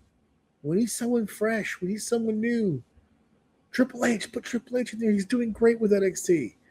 And now, you know, Vince wasn't that bad.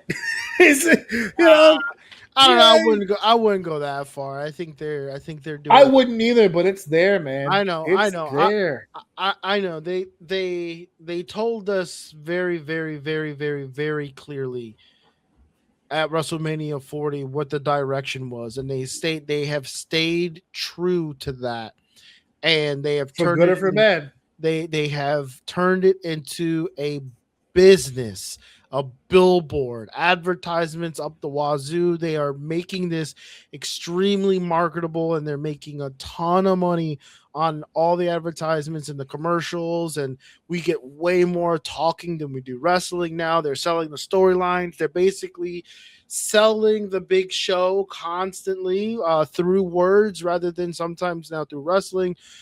Good and bad. I don't know, little this, little that. I think it's pretty balanced for the most part, but I don't know. You get Vince back, and what does that look like? What is? I think that's a good conversation for another day. Would be like, what piece of Vince's run would you be able to compare to the run that we've had so far, and what are the key components that Vince makes? Like, what's the difference between Triple H running it and a Vince running it, and kind of like comparing the two?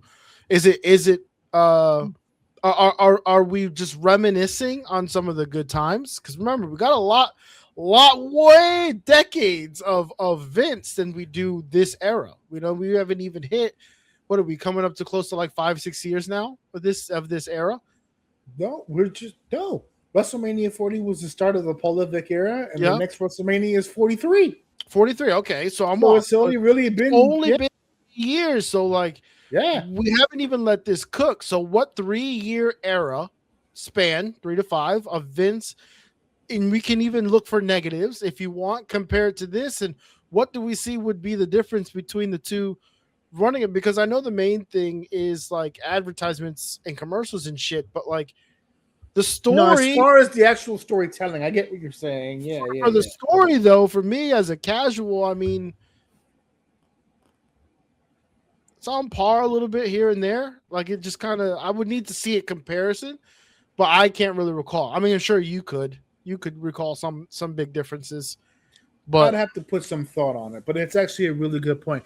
And to be fair, I wouldn't want to compare, let's say, eras, right? So I think a good comparison to say would be, if WrestleMania 40 to 43 is Triple H's era, then let's take a look at, say, 36 or 37 till 40. Yeah, like the last 3 years of Vince compared to the first 3 years of Triple H, just to see who developed characters better, who told more fluent storylines, who got more guys over, who got more guys under, like who they lose in the process and all that. I mean, those are all good conversations to have about too. But does the case leave the sour taste though? That's all that it really. That's I think the main crux of the conversation. No, because if there's one thing Vince knows how to do is to take this and turn it into millions and millions and millions of dollars. If anything, it's just new ammo in the gun. That's all it is. You think he's not going to come out and start fresh scandal? Come out here and start hating on women? Like, you kidding me? is gonna get booed out of the building. It's gonna be fucking phenomenal. So I can see him doing something stupid where like he's in the back and he's talking to the talent or whatever, and one of the women's wrestlers walks up to Vince and the guy's like, "All right, Vince, I'll see you. Whoa.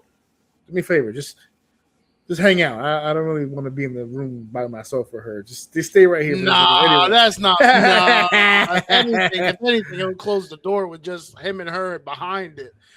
We're talking about the same man who said bark the like a N-word dog. on Booker T on live television. So What up, my niggas? let's not Booker forget T's- who we're talking about. Booker T's been getting clowned for that one for a while now, so not for nothing, but it is what it is. But yes, so that case is going bye-bye. All right, that's the whole joint of all of this, and we are now heading off to another completed episode of 367, another completed episode of Overseas Uncensored Mind. We were supposed to do a different topic today. We were supposed to do TNA's Dark Side of the Ring Part 3. Between the tooth and the vacation plans coming up and the end of my job before I go into vacation mode, we got hit with a ton of shit. I wrote it on the rundown for me and Dave to do. Dave did his part. He saw the show. I missed it. I did not get a chance to sit down and watch it yet, so we didn't do it today. Avatar took its place, which, to be honest with you, was a far more fun conversation than the TNA show. The show would have been, but I've got time on my hands this week, so I will definitely watch it this week. We will get into the TNA Part 3, the final episode of Dark Side of the Ring next week, as well as some fresher topics going on for 368. We have to discuss a recording time because the only day that I really do have is Monday. I don't know what your deal is for Monday. Okay, so there we go. We're straight. So we're gonna take care of that, and then I'm gonna be in Florida all next week, and I have already warned the family. I am going recording crazy. I'm gonna be recording a bunch of stuff while I'm in Florida, and there was one place in particular that I've been dying to go. Bad choice of words when you hear where this place is, but I've seen it a few times since I've been down there, and I said, you know what? One time we gotta go in there at some point. We gotta go in there at some point. I want to go to Hogan's Body Shop while I'm down there. I just want to get a lay of the land. I just want to see what it looks like now. You know what I'm saying? I just want to see what's happening. I'm gonna double check to make sure they're even still operating, but if they are, I'm stopping by. I want to see what's going on. But yeah, the House of O is going to be on vacation, much like we are every August. I'll take some video, take some footage. I'll do some stuff while I'm down there, but I can't sit down and dedicate time for a whole show. Wouldn't be fair to them. So we're going to record Monday, and since we're recording Monday, I'm going to release it or schedule it to release for Tuesday instead of the usual Wednesday. So that'll be the case for that for next week. And then when we come back, I fly back on a Monday, so we should be good for the regular schedule on Tuesday and just get back into the rhythm of things. So the next time you guys see me, I'm going to be brown. No, I'm not going to be brown. I still have one more week. You're going to see me on fucking Monday. Anyway, the next time you see me, I'm going to be brown as fuck. It's going to be dope. All right? So thank you guys for listening. Thank you guys for downloading. Thank you guys for sharing. And, of course, thank you guys for enjoying episode 367. We'll see you next week. Vince, stay out of trouble. Mic drop. Wait a minute. This is too much. Cooking it like a pro. Wrap it up, everybody. Show's over.